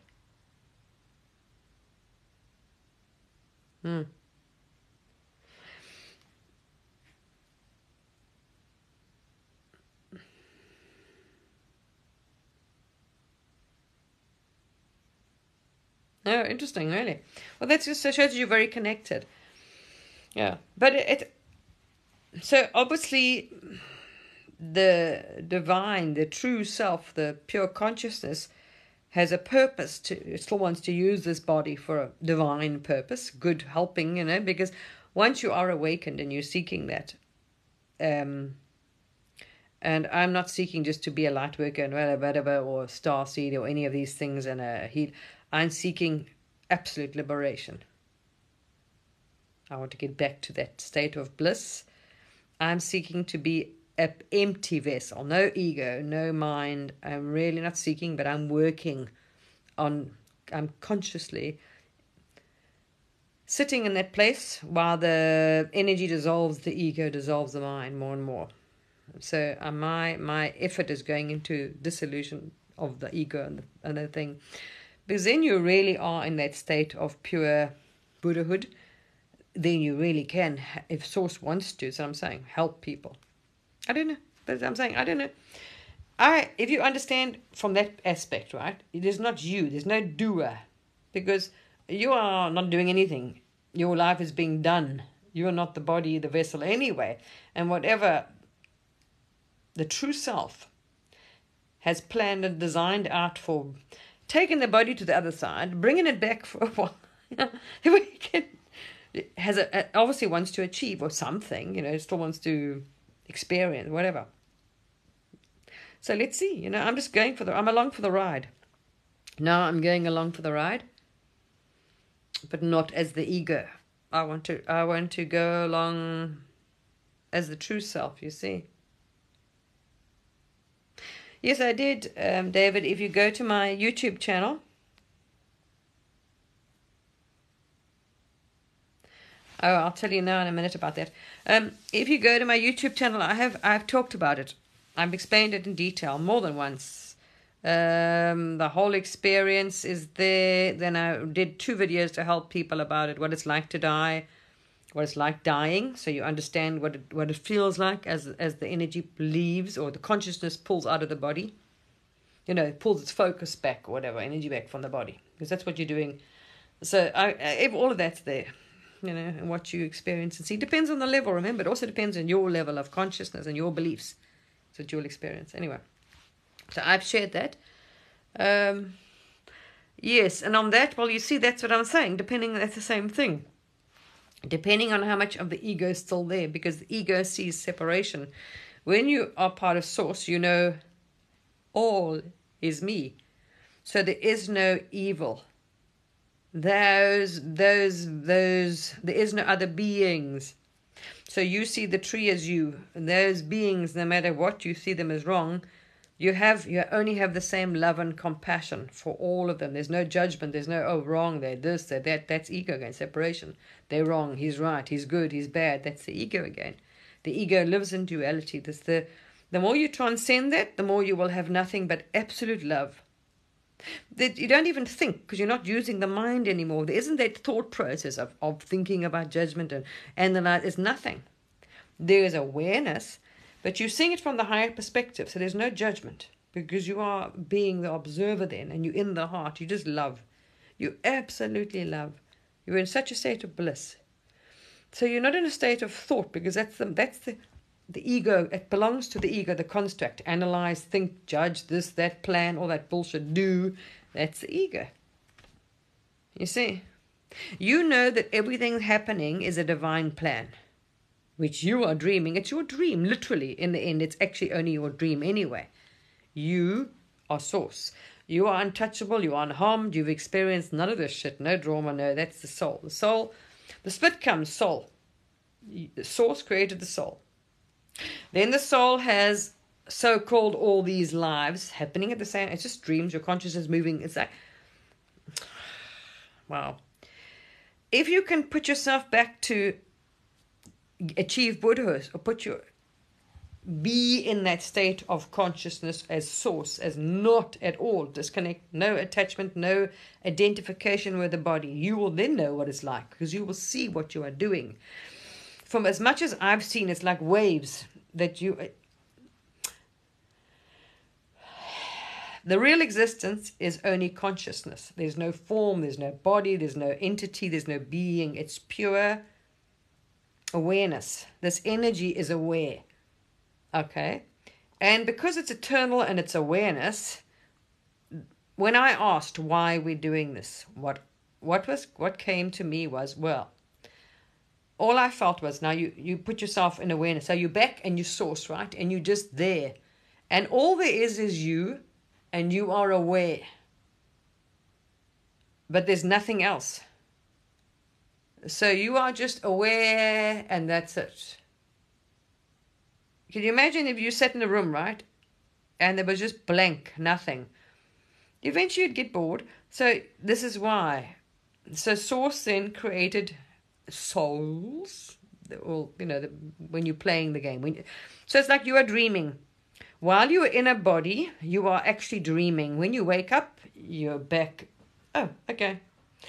That's me. Well, depending on your level, you go back to soul. The idea is to remember you're not soul or entity, you are Source. Take you home to completely back. And you are playing this. So you've put say, I've got this. This is what I kind of get the idea. There we are. I've got this, and I'm like pretending now. I'm playing hide and seek with myself. Look, I'm not me. Where's me? So otherwise it wouldn't be a dream. Like when you sleep, right? It's very real when you're in your sleep. You believe your dreams. Then you wake up, oh shit, it was only a dream. Exactly.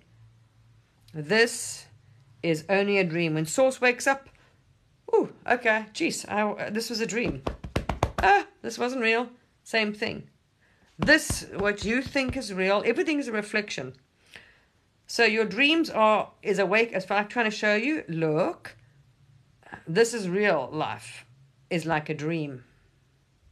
So you are Source, you are a dream to Source. That's it. You're dreaming, you're playing. And what else are you going to do? Because it's only you. That's what I asked, and that's what I was shown. Well, exactly. If you go back in that space and all you are is me, and you realize, oh, okay, you eternal, right? So what else are you going to do to pass eternity? Play, create, dream. But the whole idea is to work your way out of the dream, and that's when you get to the real Buddhahood, when you can get past that. It depends. Eventually you get to the point where you want to seek it that much, that you realize you're not a soul, you're not any of them. You are there. But you've got to stay in that sense to, long enough to be, This is where humanity is going. You notice, now you're waking up. You can connect, but you like being on a phone now. You're connecting, and then I'm playing soul. Ego. Oh, I'm here. Then I'm tapping into then I'm playing here again. You see, it's eventually there won't be like you stay in that total state of beingness, and the more you stay in that, the more the energy dissolves this illusion. But then also, what are you asking for? You see, I asked seriously to transcend. I was like, you want to transcend the Maya, the ego. What do you really want? And you've got to mean it and stick at it. So do you want to transcend all illusion? So if you want to transcend or like drop, you want the veil. You want the veil to completely be dropped. Ask, seek, ask, remember? You want to manifest, what are you manifesting? A car? Me, freedom, like liberty, bugger the car, the house. You got to wake up from this dream. I'm like, no, I don't like the roller coaster. Just no. Why would you want to seek to transcend all? So that's just me. So I seek to transcend all the Maya, all illusion, falsehood, this is an illusion. None of it's true. The real self is source. So to transcend the ego and the mind, yes. To dissolve it completely. Because remember, this is what causes the harm. When you see anything as other than yourself, you see, you're going to judge it, you can hate it, you can like it, you don't. He's good, that's good, no, it's good, I like it, I don't like this food, whatever, as always. You see, you realize the damage ego can do. I like her, don't like that, well, I like this, no, yes, whatever, that's good, that's bad, that's positive, that's negative, that's like, just, whatever, bloody hell. And this constant. And then someone dies, oh my gosh, you're heartbroken. Then something's good, happy, sad, up, down, all this, whatever, If you transcend all of them, none of it affects you. Like the Buddhists, you're unaffected by. So you can be in a body but not be affected by the outside world. You transcend that. And you stay in a state of bliss. But also if you fully embody the true consciousness, the true thing, you are then, well, depends, say, what's here.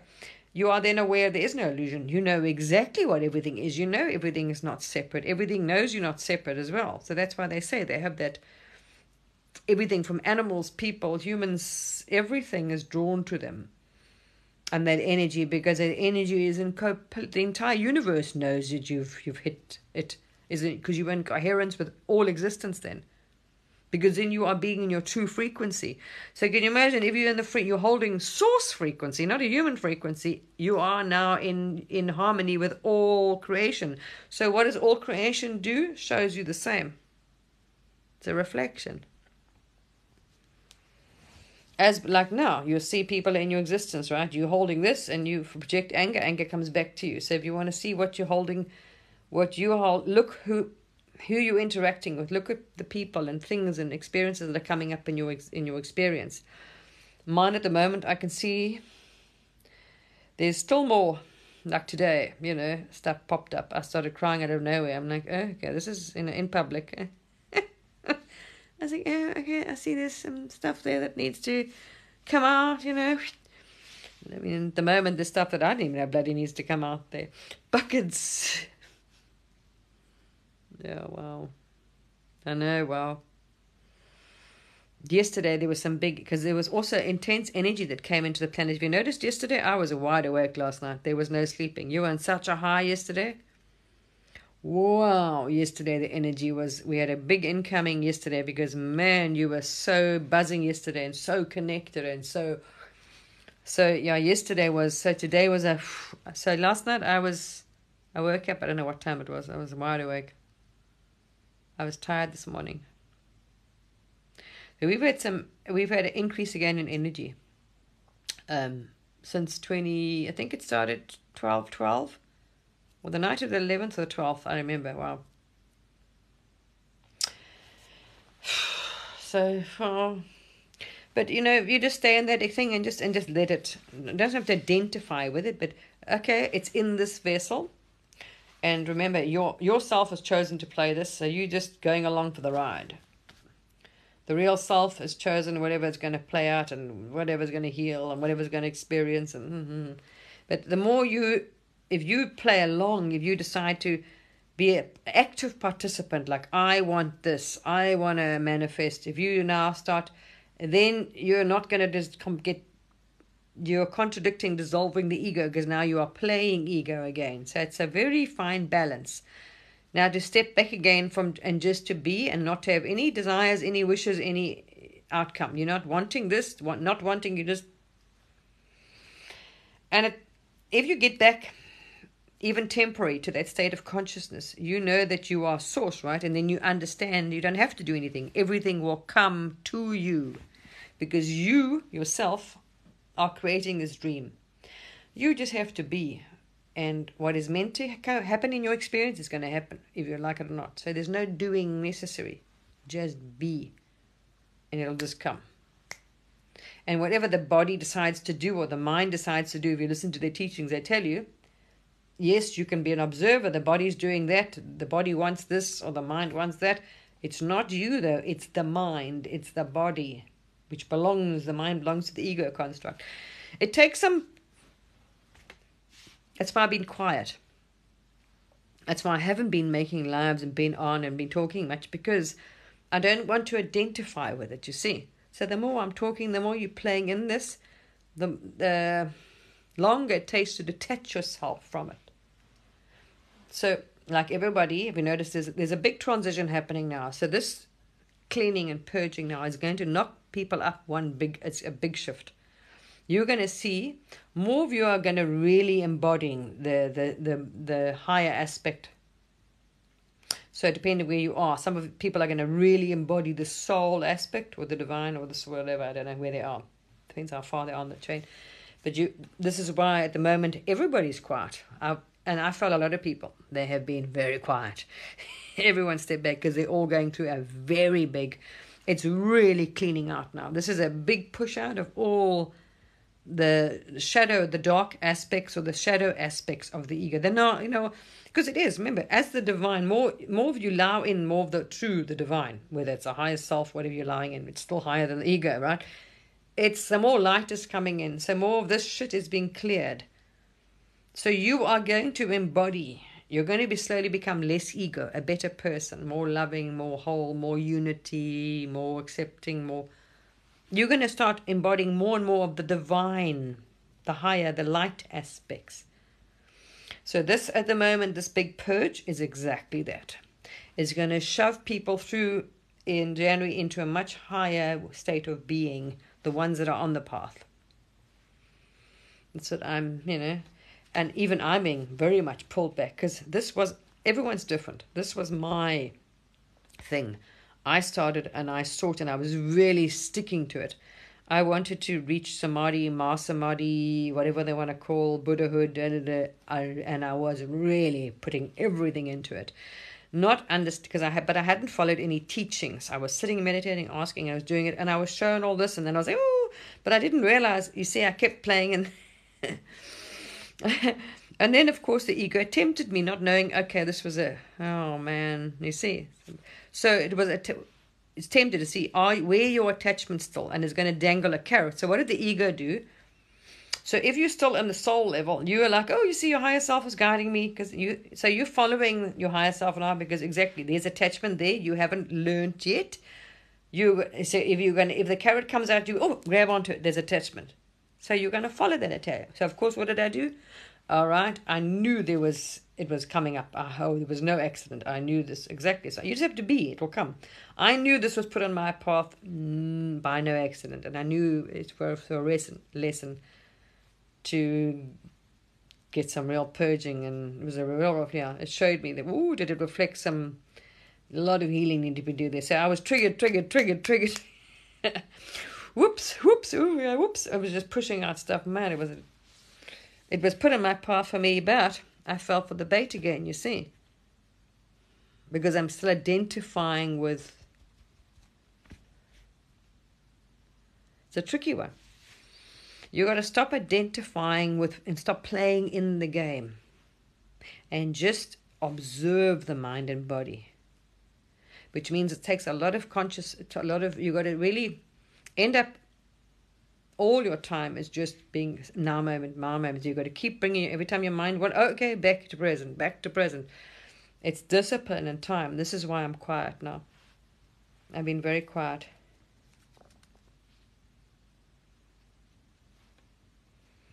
No, well, that's you. The true self doesn't need any example. It just is. You'll know that energy. You'll just be there. There's no effort. There's no nothing. You are just in a state of absolute love. You feel nothing but that. Gosh, it's amazing. It's so amazing. So amazing. Wow. So yeah.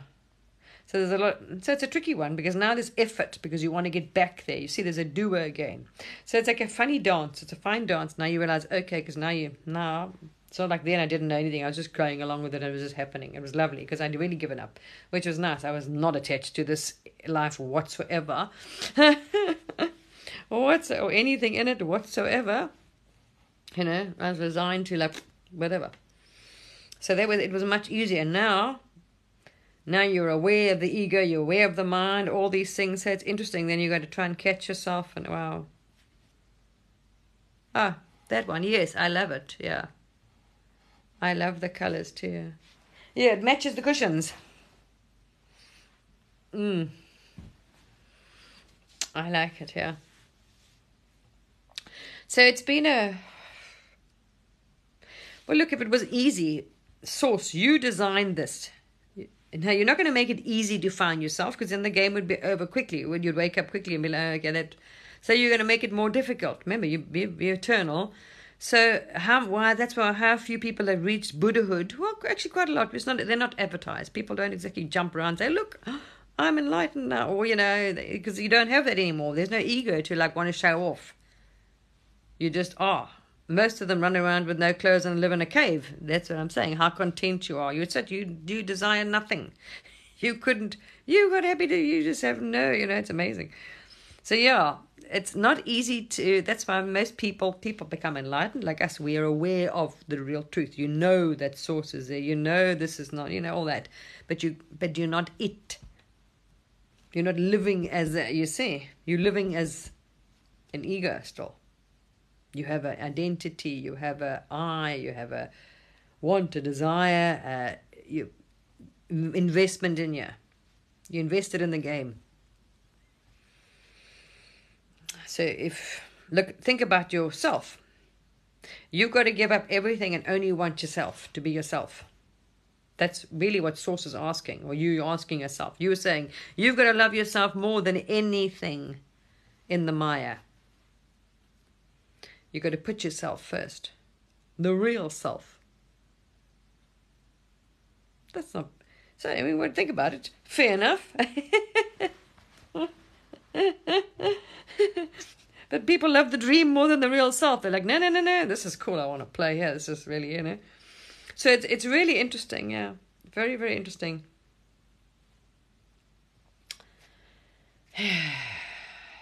So it's and this was a very challenging time for me the last November, December. Wow.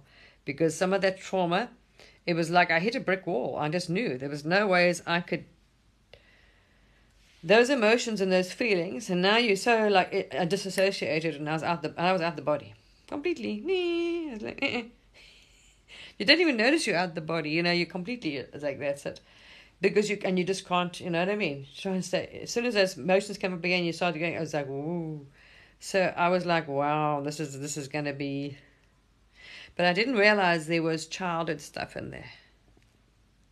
And I wasn't able to face it. Well, they didn't anyway. They covered it up.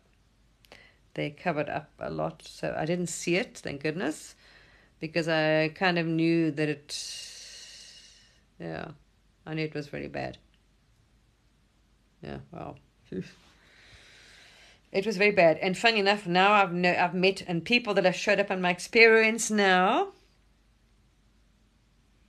have had some really bad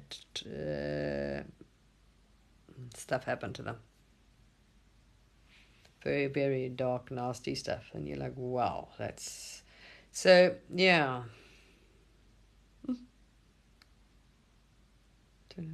I chose not to, at this time, to see it or to, so it was covered.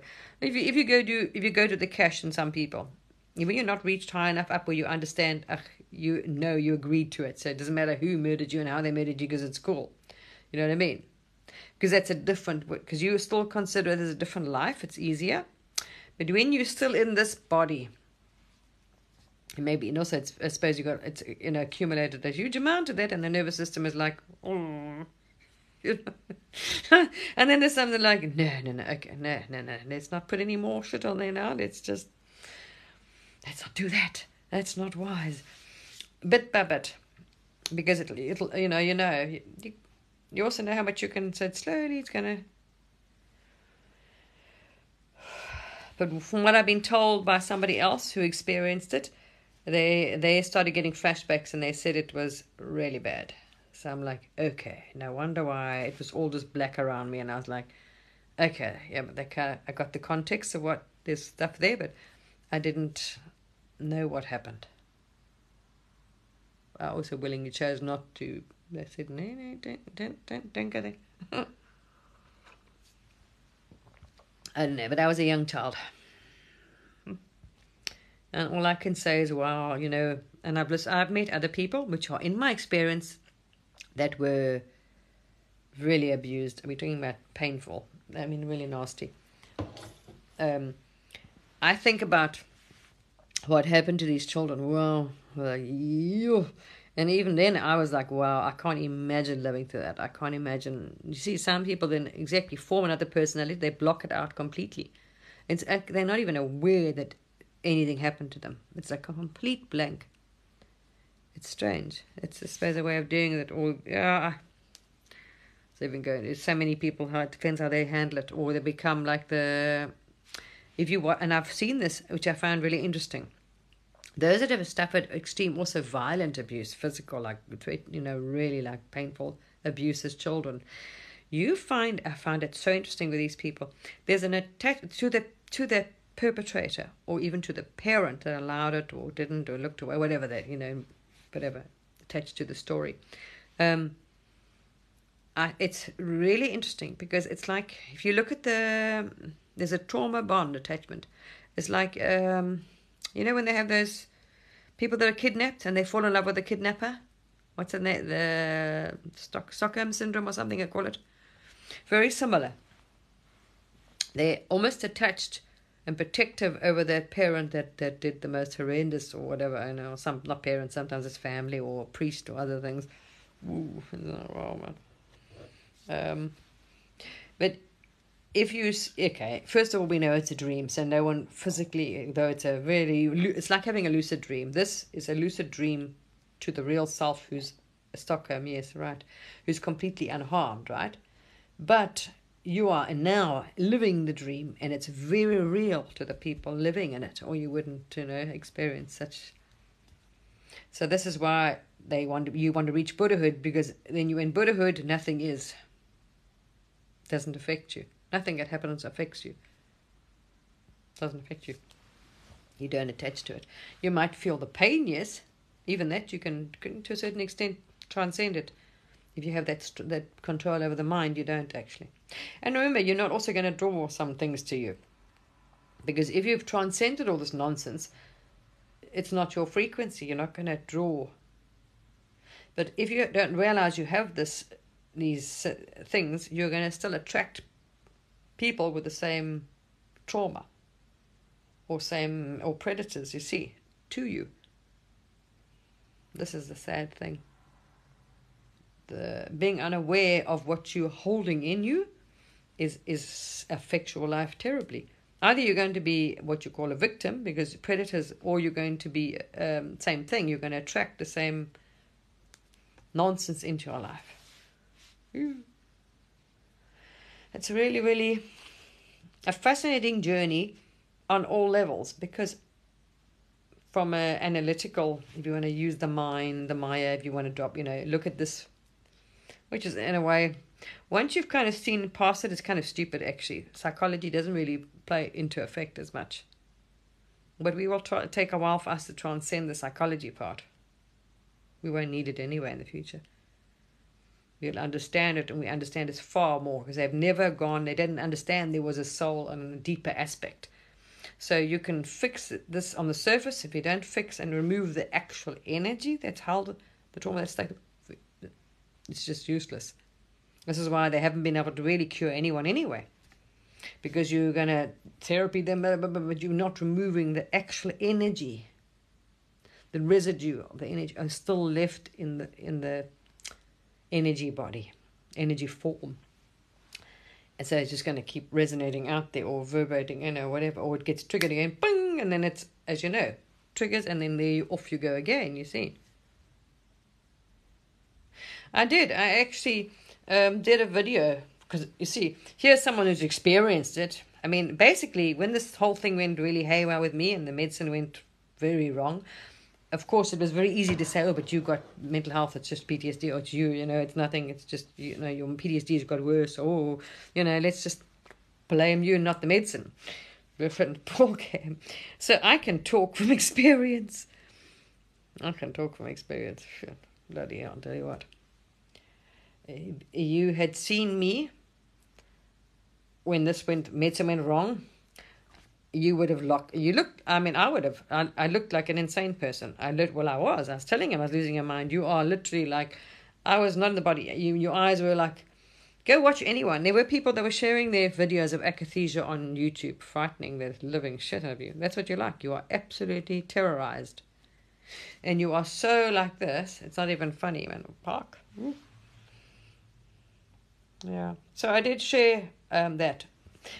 And also from now knowing this, mind, body, spirit, you cannot just treat with therapy or the mind, what you want to call the experience, emotional, let's get the emotions, talk about it, whatever, my childhood, or that. No. If you're not, and then take pills and eat shit junk food, because we know better now. We know the gut. You see, this is just a way of making money. Oh, just take the pills. No.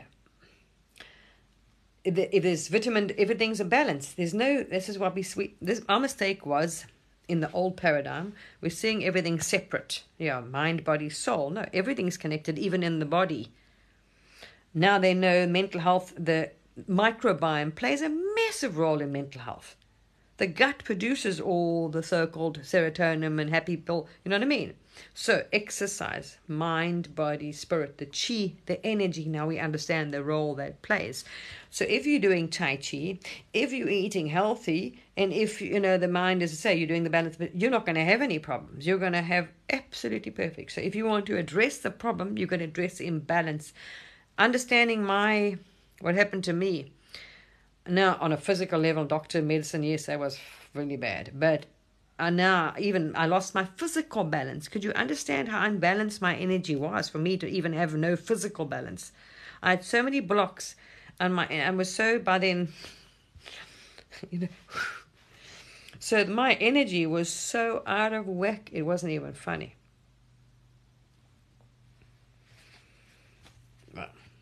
So this is what I'm saying. Working through this now is it's challenging. It's very challenging. I can't tell you.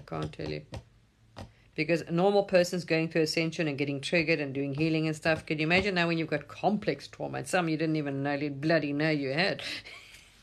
I can recall lots of it. I know physically. It was, and prolonged, actually the medicine was the worst because that was like, now imagine having, this is what I'm saying, people don't understand how terrible it is. There's people with akathisia. You have complex post-traumatic stress. And now you have a whacked medicine. It's like taking someone and putting them on an ayahuasca trip, like in a wrong one, bad one, giving it away. And all it's doing is it makes that trauma, it amplifies it by 100%, and you can't escape it, you can't stop it. Because it's now induced by the medication. That's what happened. I can't tell you, people, what they have done to people, what those drugs have done to some people. I've watched some of their videos. You don't want to be in that situation. I promise you, you can't. It's the most horrendous thing. So mind, body. So to fix the people, and this is all I can say is from my own experience, mind, body, spirit. I started with my water. I read this. I started taking vitamins. I started taking probiotics. I mean, look, I understand now. When I understood the microbiome research they did that won the Nobel Prize, it made sense because me doing the work I was doing, and then malaria, the amount of tablets I had in Guardia, the amount of pills and antibiotics had been shoved down this body. I mean, I'd killed all but any microbiome I had in the body and nonsense. So I can understand. And then I thought, and that made sense because then after that I started getting sick. I'm sick. I used to get sick. You see? All that medication did so much damage and killed all the microbiome. So then, of course, then the exhaustion, tired, vitamin deficiencies, not eating the whole way of life. And then, so there you got all your deficiencies in vitamins. Microbiome is basically dead. You're in for big trouble.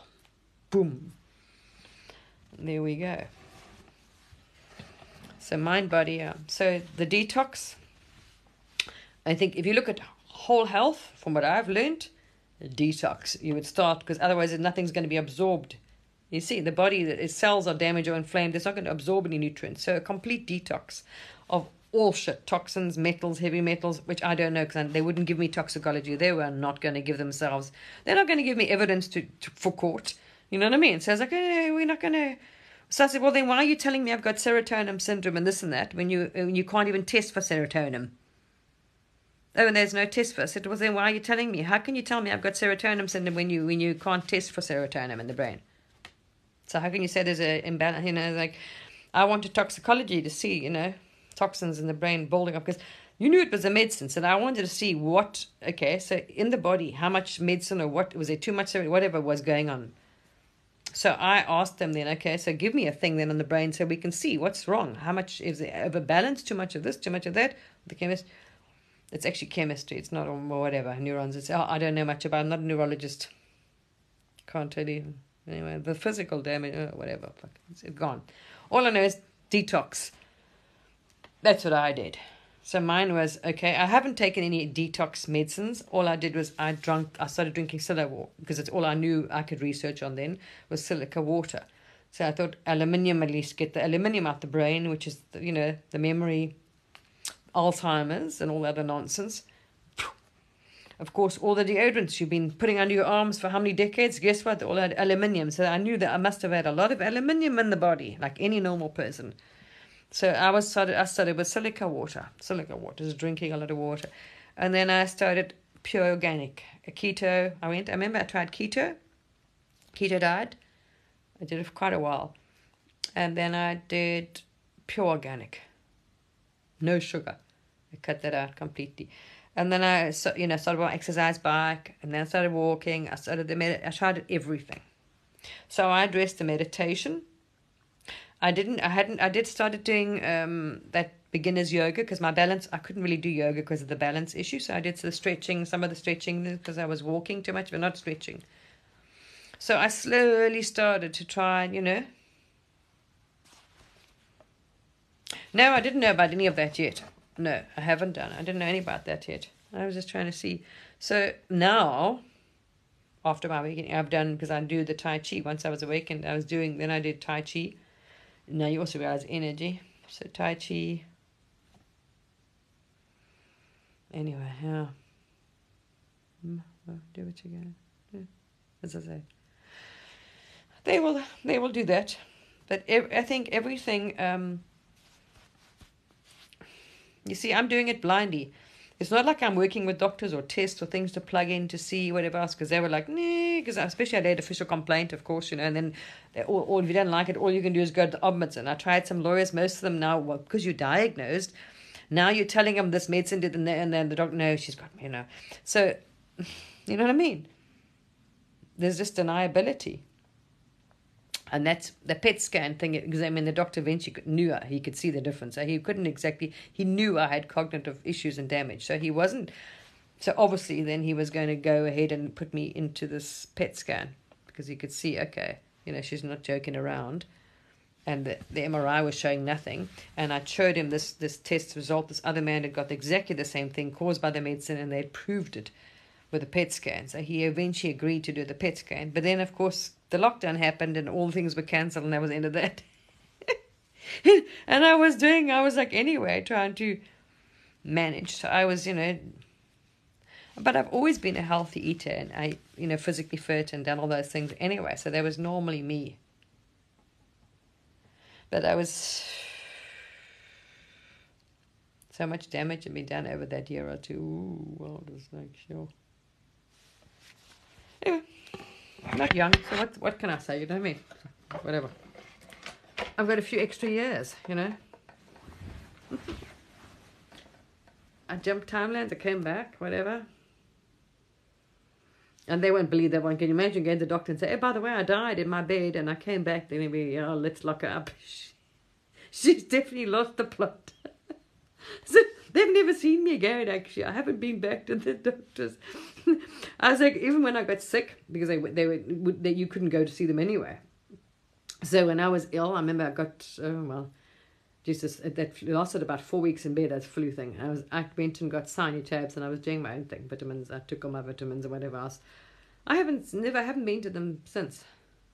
There's no way as I would anyway, because they'd be like, all right, yeah, no, okay. Yeah, you know, she's especially to someone that doesn't believe in any of this stuff, you know what I mean? Could you imagine? Yeah, talking to the angels, and the angels, yeah, okay, no, So, yeah.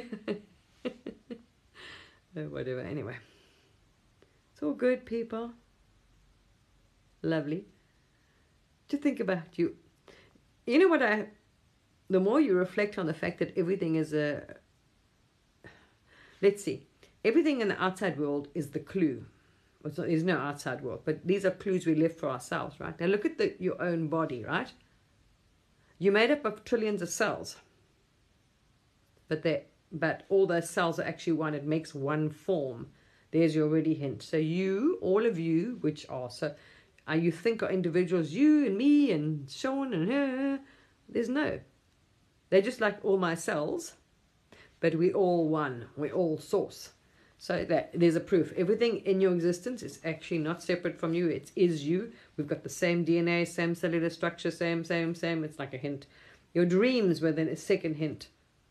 This is the real reality is portrayed in your dream. This is a dream. So we had all these clues, and then of course science tells us nothing is solid. Yes, okay, there's just atoms, there's just consciousness, there's no the photon thing. When you look at it, it changes. So everything is there, but we just didn't. I don't know why we just didn't quite put the penny didn't drop. We're slow to catch on. Anyway. Yeah, thank you.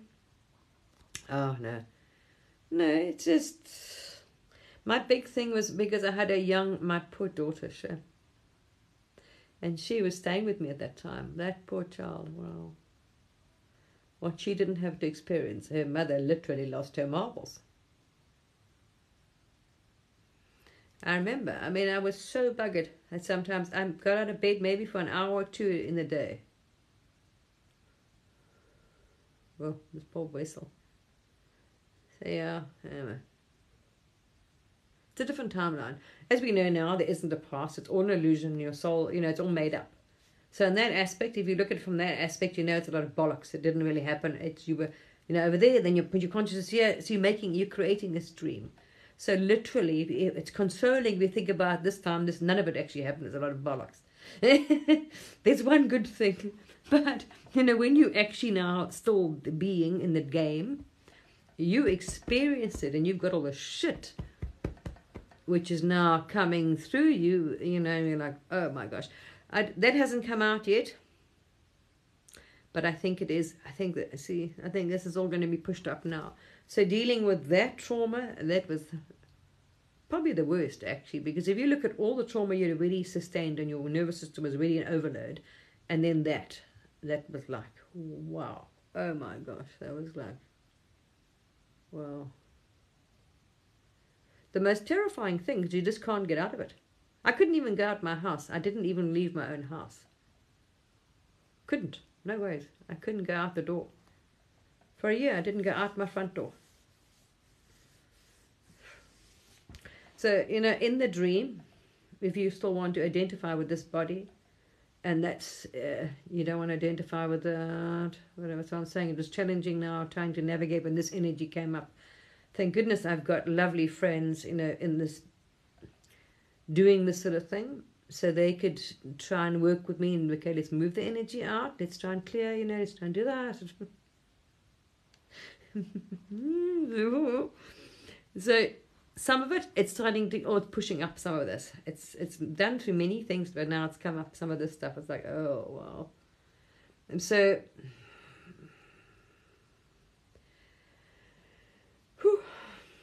let's see. I'm just staying as much as I can in the present, focusing on the true self, not on the ego self, meditating twice a day, and as I say, if stuff pushes up in between, slips up in there, because the true self, if the true self wants you to, it thinks, okay, in this game, you're going to go down there, and it's going to come up like I did now recently. I went down there, and that was like, wow. And it's going to push it up. I mean, for the first time for a long time, you go back in that space where you felt suicidal. Not a nice place to be. I was like, what the hell? I'm not going back there. I was like, no freaking ways I'm going backwards. No. Because that's what you feel like. As I told you people in my short, you literally feels like you're going backwards because you're put back. You're on that timeline. You're in that, ooh, man, it was so unpleasant. I was like, ooh, hell no. So, wow. Yeah. Let's see, if this is still going to work its way out of the body, the nervous system, there's nothing you can do about it. It's going to come through, it's going to come out, this is the true self. It's part, is as the energy, because I'm intending to, embody the Buddha, be the Buddha mind, the pure mind, right? So, and I've asked for the complete purification of the vessel. So for the true self to embody the vessel or be there, it can't have any of this shit in it. Because the true self doesn't have any of this shit. Does it? The ego has got to vanish completely. Now, the ego's got to vanish completely. If it's not going to go poof like the magic dragon, and if it's going to go the slow way, like let's just work through so-called lives and so-called past and all this, it's going to be... I don't know. It's not like I've got someone else who I've heard it's been through like this and done this, and then I can listen to them and they've told me, okay, wow, this is... So I just have to go with it. And when it's got like that, thank goodness I had friends to reach out and say, listen, can you do a session with me or regression, and let's see what the heck, there's some really stuff we've got to work through, and we can... Because if you're doing it from that level, it's much easier to move the trauma then, or the energy out and do the healing, because you can also heal it then, you've got the assistance, than trying to do it from the conscious level, because that's, as they know, it doesn't work. And they won't go there, it re-triggers you. So yeah, I don't know, people.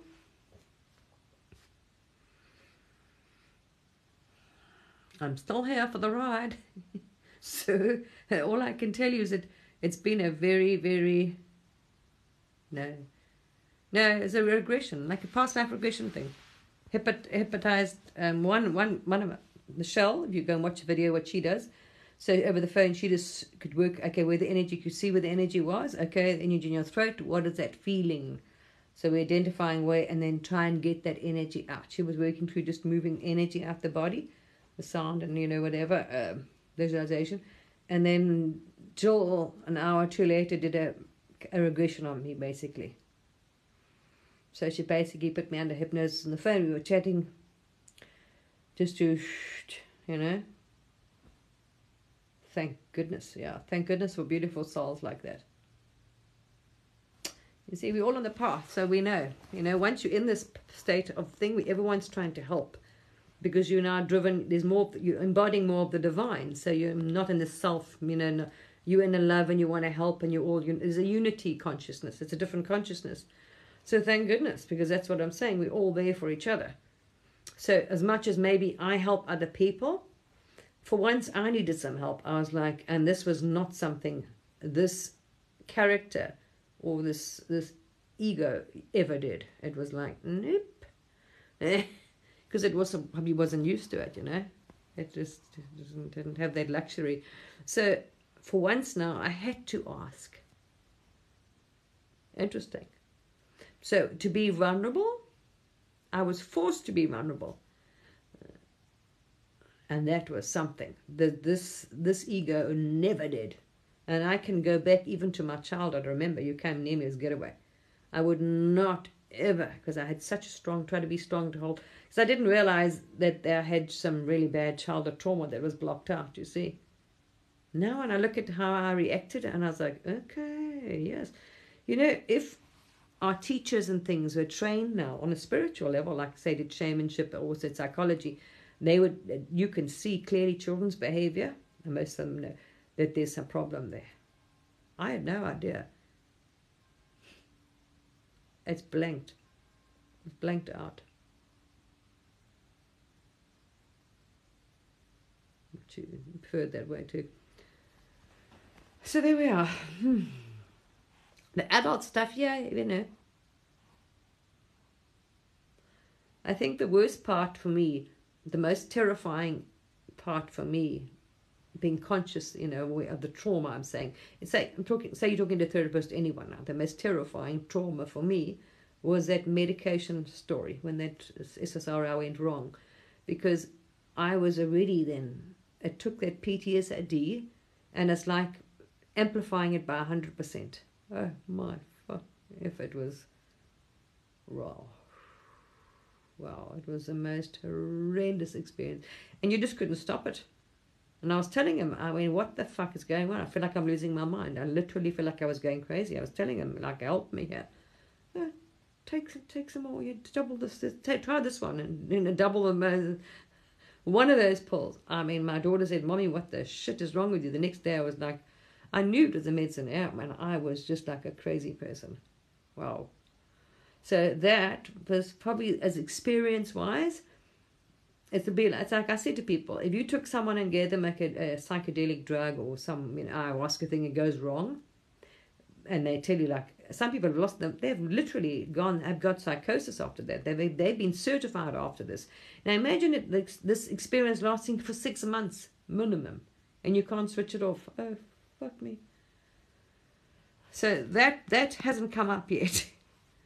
But so I don't know if it's going to. We just have to wait and see. I'm obviously choosing not to, obviously, and also aware. I'm consciously aware that I'm not this body, this ego, yes, and this all. I know that because I've seen it. So I'm enlightened to that aspect. But it's now training. It's embodying it, which I'm trying. You see, the trying was going to go away. The doing, I know all this anyway. Fun. Being. Practice, it's also training the mind, getting out of the mind, stilling the mind. This is why I'm not on much. As much as I can, I want to be out of the conscious mind and in being. But I do understand, like some people, there's no avoiding it. If it's meant to come out, and if it's part of this energy and thing, it's just you can't avoid it. This if the soul's playing the game of the experience and the soul's nonsense, this trauma, whatever was experienced, so-called past lives, whatever, by this vessel, is in the bloody vessel. There's no getting around it. It's going to it's, unless you leave the planet again, okay, well, who knows. But I would think it's going to surface before I get a chance to leave the planet. So, or maybe I get to embody that. That's a funny thing, because I did embody that, and it was like this, you transcended it. You absolutely transcended it. But the minute you drop back into ego, you pick up all that shit again. Now I remember when I got to that stage and I was in that Buddha mind for a couple of months, I was in that state of absolute bliss. And you knew that everything you experienced was perfect. You knew it. You'd chosen it. It was a totally different place to be. But then, as I say, I didn't realize. I dropped back into that, and then it started clearing, and I dropped down, and then this stuff started coming up, but it started with small things. So this clearing of the shedding of this rubbish. So from what I've experienced the last 2 years, it sheds and it comes, and you do this. Well, since I've dropped down, so I do. But I'm really trying. My intention, my effort, my energy is going into embodying the real self, the good out to transcend it all. But we shall see if that's the plan, and if it's going to come out. I'm going to have to. Then at least now I have experienced asking for help, so it's going to be like, help. I need some more help here. Can we do a bit of clearing or a bit of regression or something here? Just wait and see. I'm not focusing on it. I'm not thinking, if it comes, it comes. It is what it is. Nothing you can do about it.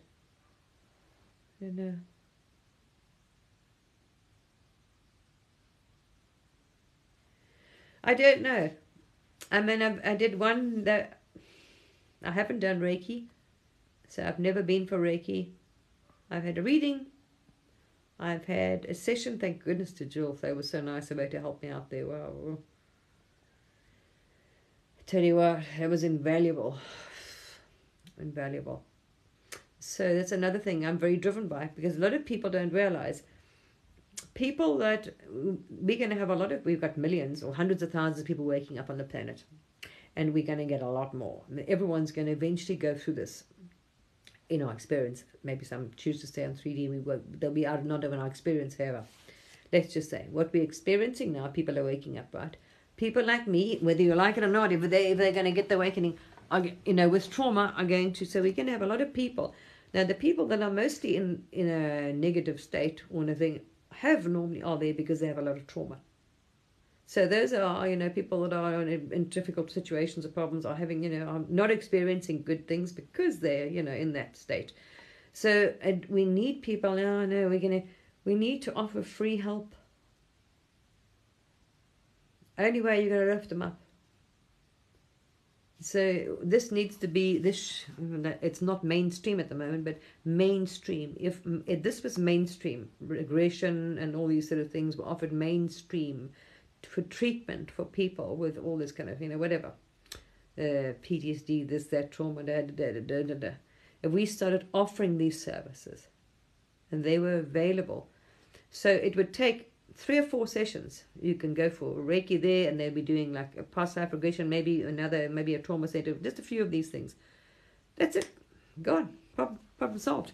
If they also awaken, because once they're in that state of consciousness, the energy and the higher self takes over anyway, and the energy will start cleaning and healing and, working them. It pulls them up. But you have to start the awakening. If you can't be in a normal level of consciousness and think you're going to get through this, no ways it will work. You see, because you haven't got that level of awareness. And if I had gone through this now without the level of awareness, I'd be like, yeah, right, sure, yeah, okay, angels, yeah, sure, okay. Knowing, you've got to experience it, see it, know it, experience it. It's a different story. If you don't, it's like trying to tell someone what it's like to die. You can in detail. I mean, I can go into very close detail, so it makes people feel comforted.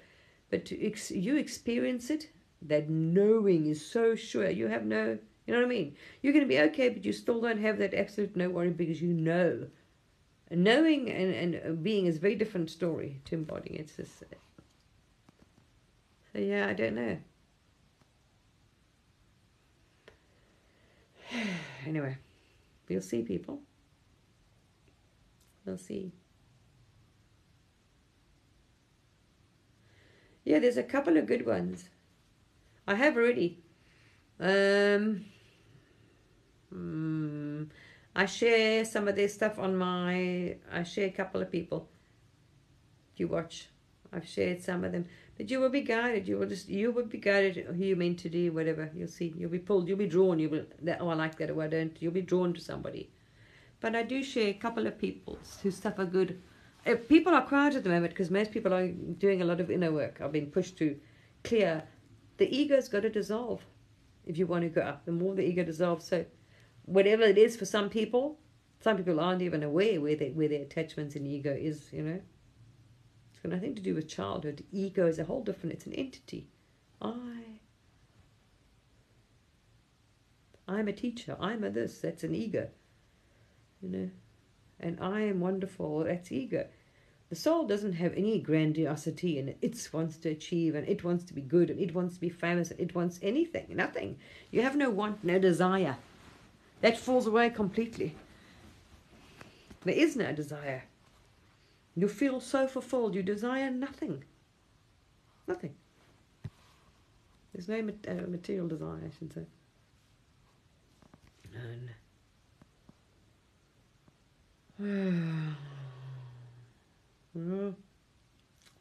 I don't know. I think regression is very important I think everyone to experience it, because you also don't know what the person's carrying, what experience.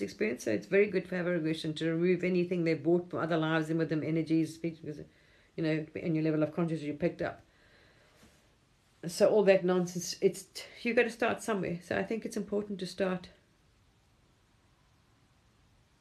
Yeah. Yeah, but then you have a desire to get out of it, or you have a desire to leave, or you got to, you know what I mean, something. But you see, there is, because you desire to be happy, or you desire to die, or you desire something. You just don't want it. But when you're in that bliss state, you are in such a state of happiness and peace. There is no wanting to go, there's no wanting. Oh, it's so fantastic. It's so, you are absolutely whole. You feel content, blissful, happy, peaceful. Just heaven on earth. You're in heaven, but you're still in a body. That's all I can say. So getting back there is like you want to kick yourself for falling out of it. But then you see a lot of people in their initial wake up, I think it's a test for you to like, okay, this is what the true essence, the true you feels like. Now you got to start doing the work, which is like now. The shadow, the clearing, oh my heck. So yeah, I have an immense amount of sympathy and for people that have suffered serious trauma and post. I know people that will not face it. It's too much. They're going to go. They're leaving the planet. They're not going to face. They don't want to go there because I know what it's like. You don't want to see those flashbacks. You don't want to bring it up. You don't want to forgive. You don't want to. You know what I mean? They just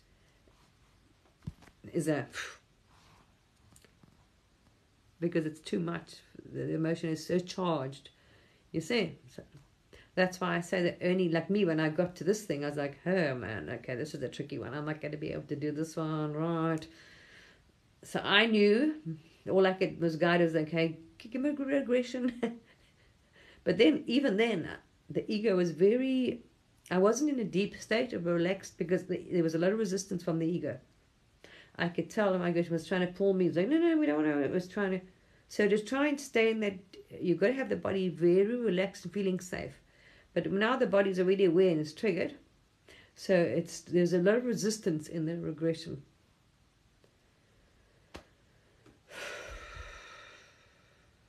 And Michelle had done an hour on me already. I was back in the body and like, okay, you know. When I started, it was like, wow. Yeah.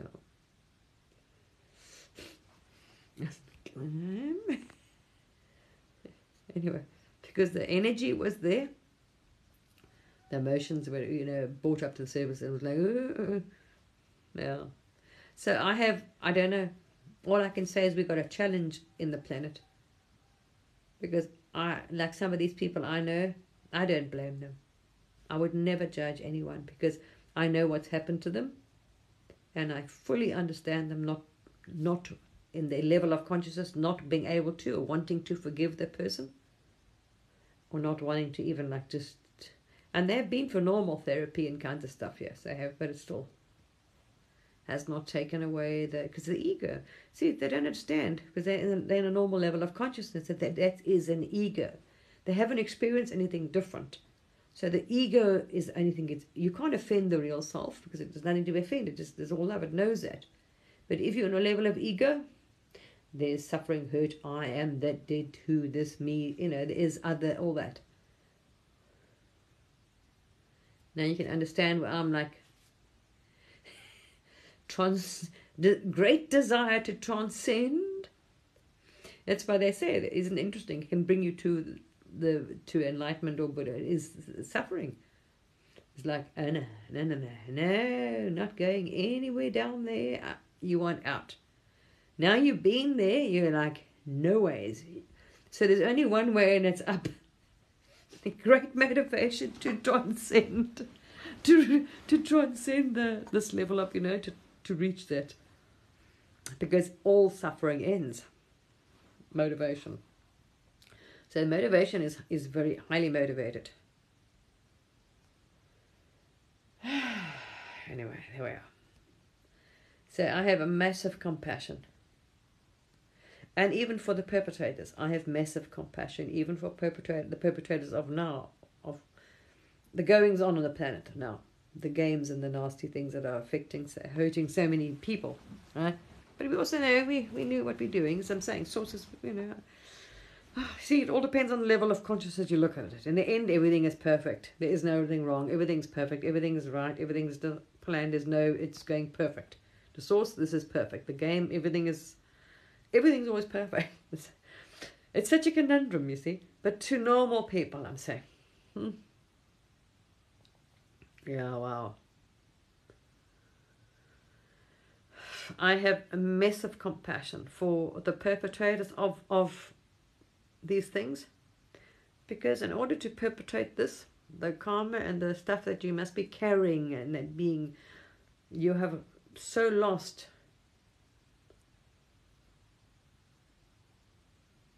So sad. Or you yourself have so much, you know what I mean? You really got to have that being has so fallen from source, it being so tormented, that entity is being so tormented or so twisted or so dark or so abused itself, to be able to be that warped to contemplate. You see? You are so far from love, from the true self. Because the closer you are to the real self or source is only love. You could never harm another, anything. But the further RF you see, there's I, that, good, bad, me, them, all this, that's ego. They're very, very much in the ego. So my absolute, I have immense compassion to even defend a bit of sympathy, because I say that at the moment I've got lots of stuff coming through, so sympathy for humanity at the moment, because it's going to be a very painful journey. There's going to be a lot of healing and needs to be coming out and purging, and they're going to need so much assistance. So the more people that do become healers and regressionists and all these sort of things, the better. Because the more trauma these people are carrying, they're really going to need that regression and those healings and that stuff for free. Because normally they're not going to be in a financial situation when they're there to be able to afford that help. It's the end of the karmic cycle, people. So all that karma, all that stuff, that unresolved energy, as you know, look at this, just one life. Wow. hectic. And if I hadn't agreed to, if I hadn't surrendered or said, oh, I'm just past it, start forgiving and doing this, I hadn't done the awakening, it would have carried on. I wouldn't have broken that. See? So that, okay, no, I can't do this anymore. I just want to forgive everybody. I just want to clear the slate. I just want to be free. To leave, you see. And so I had started this before I started this process.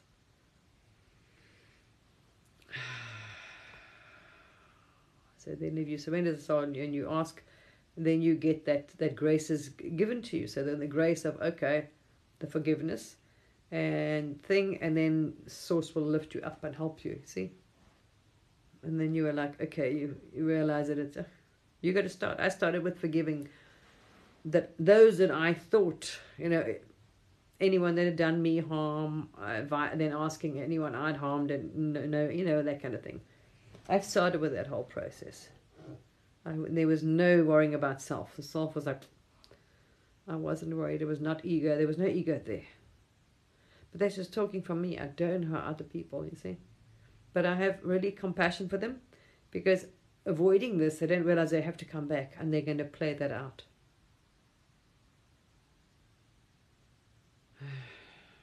So that's another lifetime of suffering.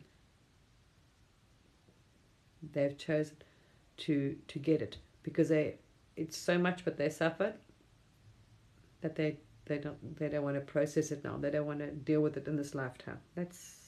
So how do you see? How do you have compassion? Because both, because that perpetrator is going to be the victim the next life. Wow. Oh man. You see how this cycle of samsara and suffering has happened on the planet? So they die. The next life, the priest comes back and is the child and is going to be raped and sodomized. And that person's going to be oh, good Lord, no. You don't even want to think about it, you see. Whether they do it in that role or it's just a father, son, or whoever it happens, who knows how it's going to play out. You don't even want to think about it. But that's what I'm saying. You've got to realize you've got to have it. You've got to have to suffer enough to say, oh, that's it, enough. I don't want any more. How many victims will get to that point where they realize they're going to just give up and they don't want to blame and then they have no anger and no, that's enough lessons. You have no anger. You don't want the other to suffer.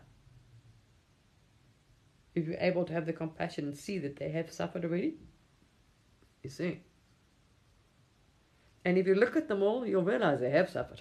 They would not be in that place. They would to be able to do that if they hadn't been,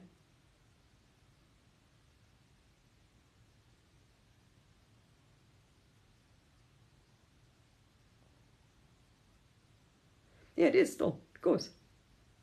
But that's how you learn. It's how you get out of it. To heal the ego, that's why there's mirrors are there. So everybody, you can see, oh, okay. There's a clue. So when they trigger you, okay, that's where I've got to work. It's part of your journey of coming out of it, yeah.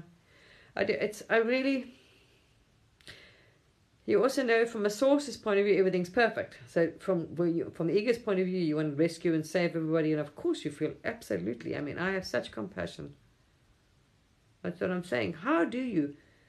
I could never criticize someone. I mean, you can gently say to them, look, well, you can try and advise that it's good to heal and forgive because you don't want to come back. You can just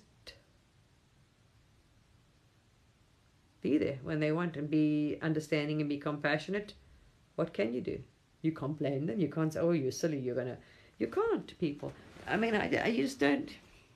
All you can have is understanding and compassion, and that's it. And love for all, because the suffering will never end otherwise. You don't want anybody to suffer. Who does?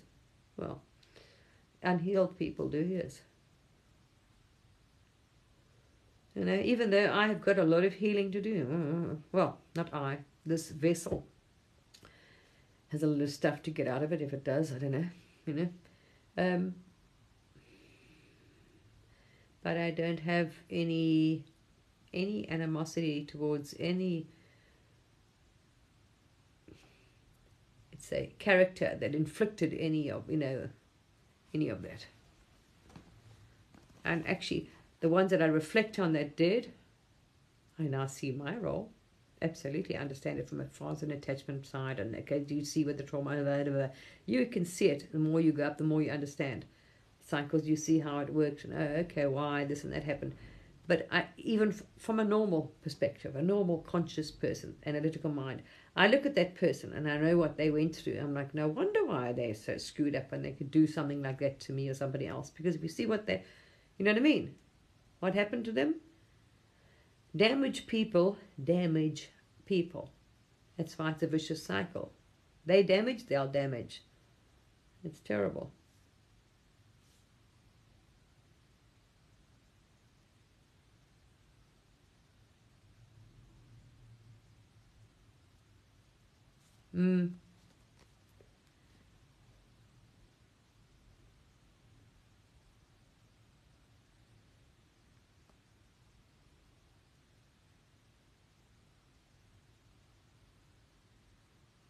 Yes.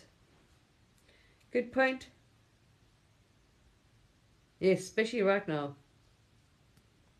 The conscious level is, yeah. That's why I've been quite much more in the ego than it is in awareness in itself. Yes, very. Oh, yes. Oh yeah. You're very right there. All reflection. There's always a reason. Even that I'm not judging. It's down. It is down there at the moment. It'll be up again. It's processing a lot of lower. So it's in the lower things because it's processing all this lower nonsense. Yes.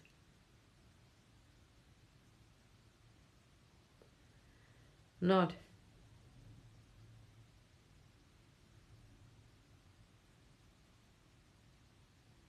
Yes. Well, you try. The aim is to definitely, absolutely, definitely be. But that's what I'm saying. Where's your consciousness? In the ego, then it's coming from the normal, from the mind, not the consciousness. I know. The intent is to do that, but it's not always, especially at the moment. But I know that. I just thought I'd pop in and say hello.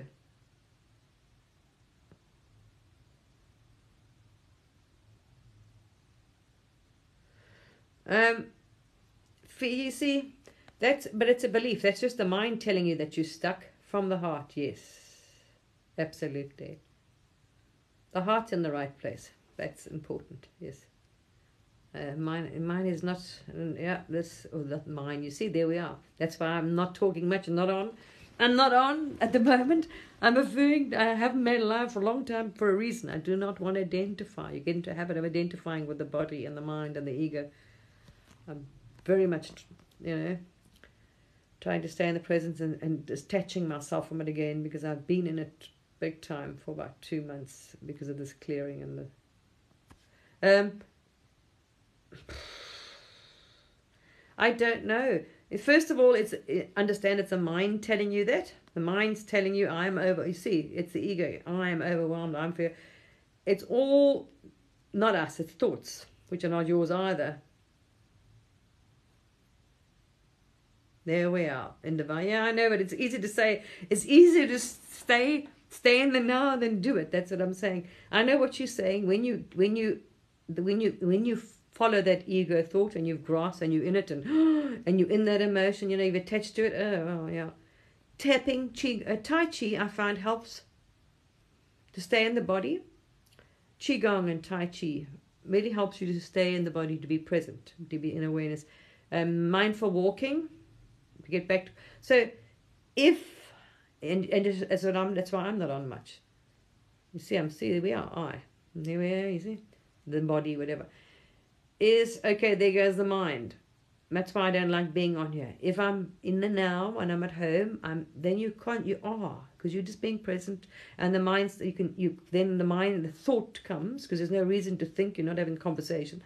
You can pull the thought back. Okay, quiet, to still. Thought comes, okay, center, still. It's just practice. For me, the meditation helps. The more I can stay in that trance transcend the mind state of meditation. When it's just before you astral project, when the body goes numb, the tingling, you actually feel like you're not in the body.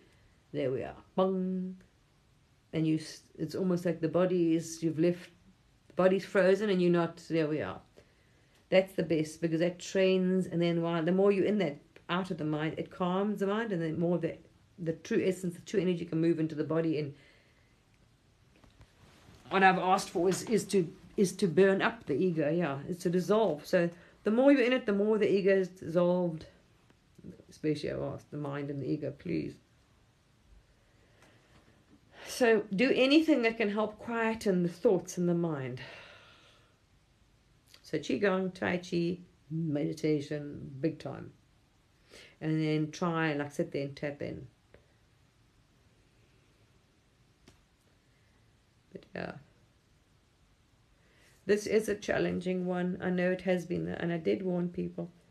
November it started. It's going to be, and it's pulled a lot of people on this path.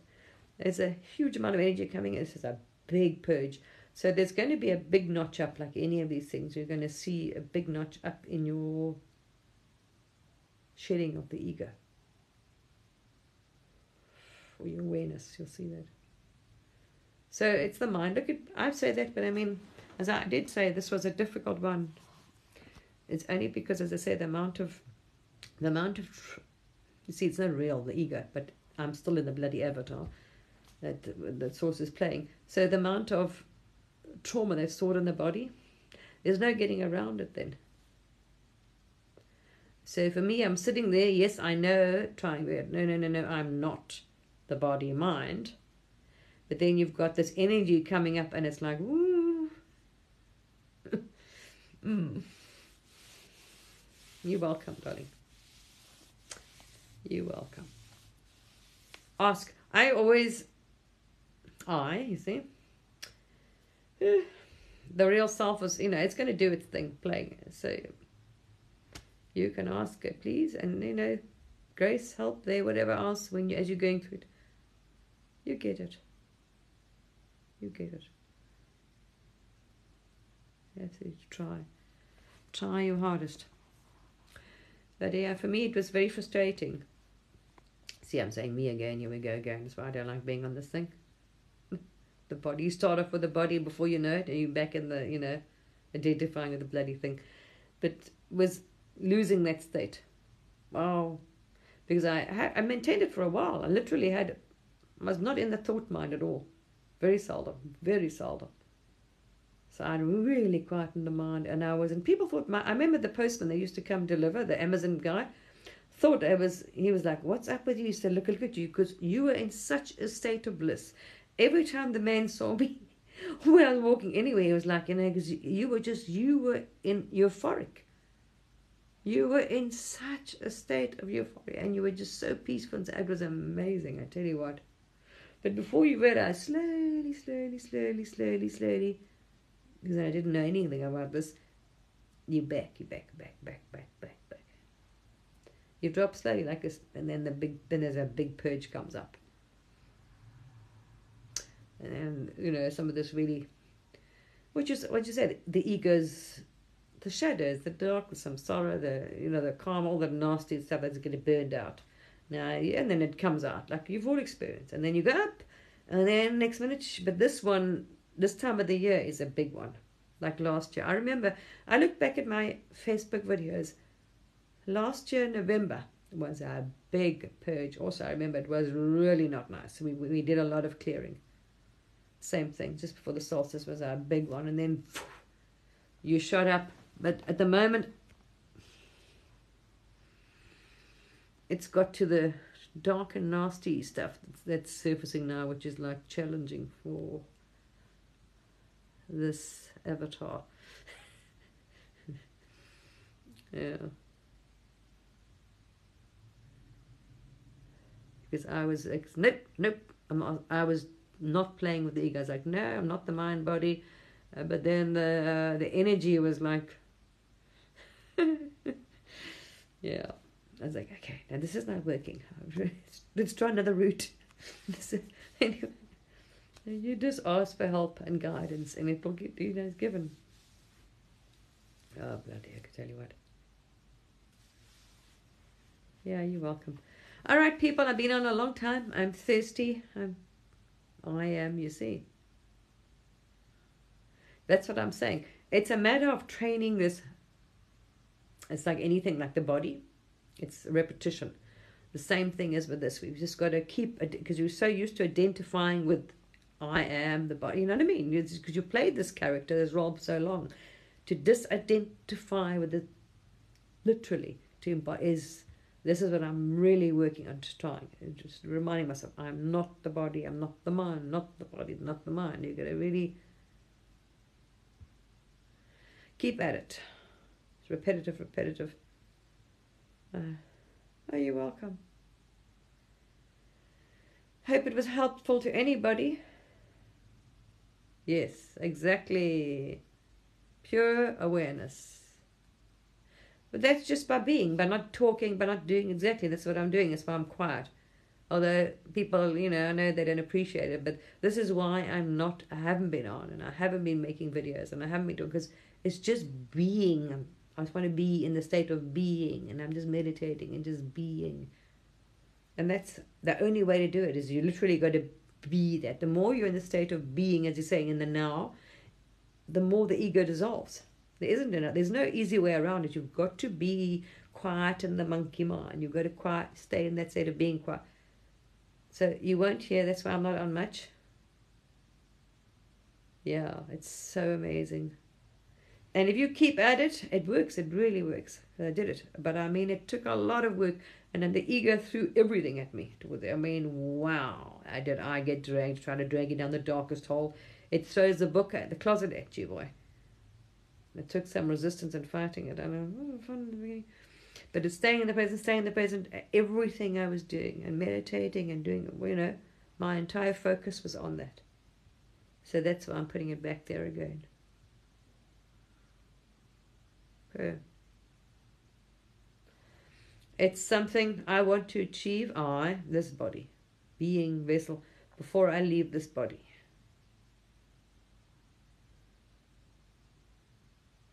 Hey, I so want to transcend this ego and this body, this avatar completely transcend the mind and the ego. Wow, that's it. That is the ultimate. If you have wisdom, that's the ultimate dream goal. There is nothing else worth it, because whatever you go for now is short-lived. Whether it's riches, whether it's happiness, whether it's marriage, whether it's whatever it is, no. You're going to come down again, because you're in duality. And I'm like, no, finished. I'm finished, but I don't want any Maya. All Maya now. Poops, thank you. All illusions, all Maya, all things. Good, finished. All right, people. Little mini me's. I'm going to start calling you mini me's, because we are. If I think of you like my body, so-called body, this is it, right? This is source, and all these people we think, beings, are cells. So there's trillions of you, which is pretty much a reflection on the planet, as within, so without. So trillions of cells make up source, one being. So all of you are just cells, we all one. We all make up like drops of the ocean. They're trying to, as Thich Nhat Hanh was trying to say the same thing. So mini me's, all of you mini me's. You like my family? We are. We've literally made from the same. We are the same. You are family. We are connected. We are one. Everything, absolutely the same energy, the same gene, same DNA. It's the same. Atoms. All the mini me's. So I love you all. My beautiful family. We can't be separated even if we wanted to, as the photon experiment shows. There's no separation. You can't get away from us, because we are me, I'm you, we all one. Anyway. All right, so I love you all. That's why I came on, because I know people are going to be like, oh, okay, why should I?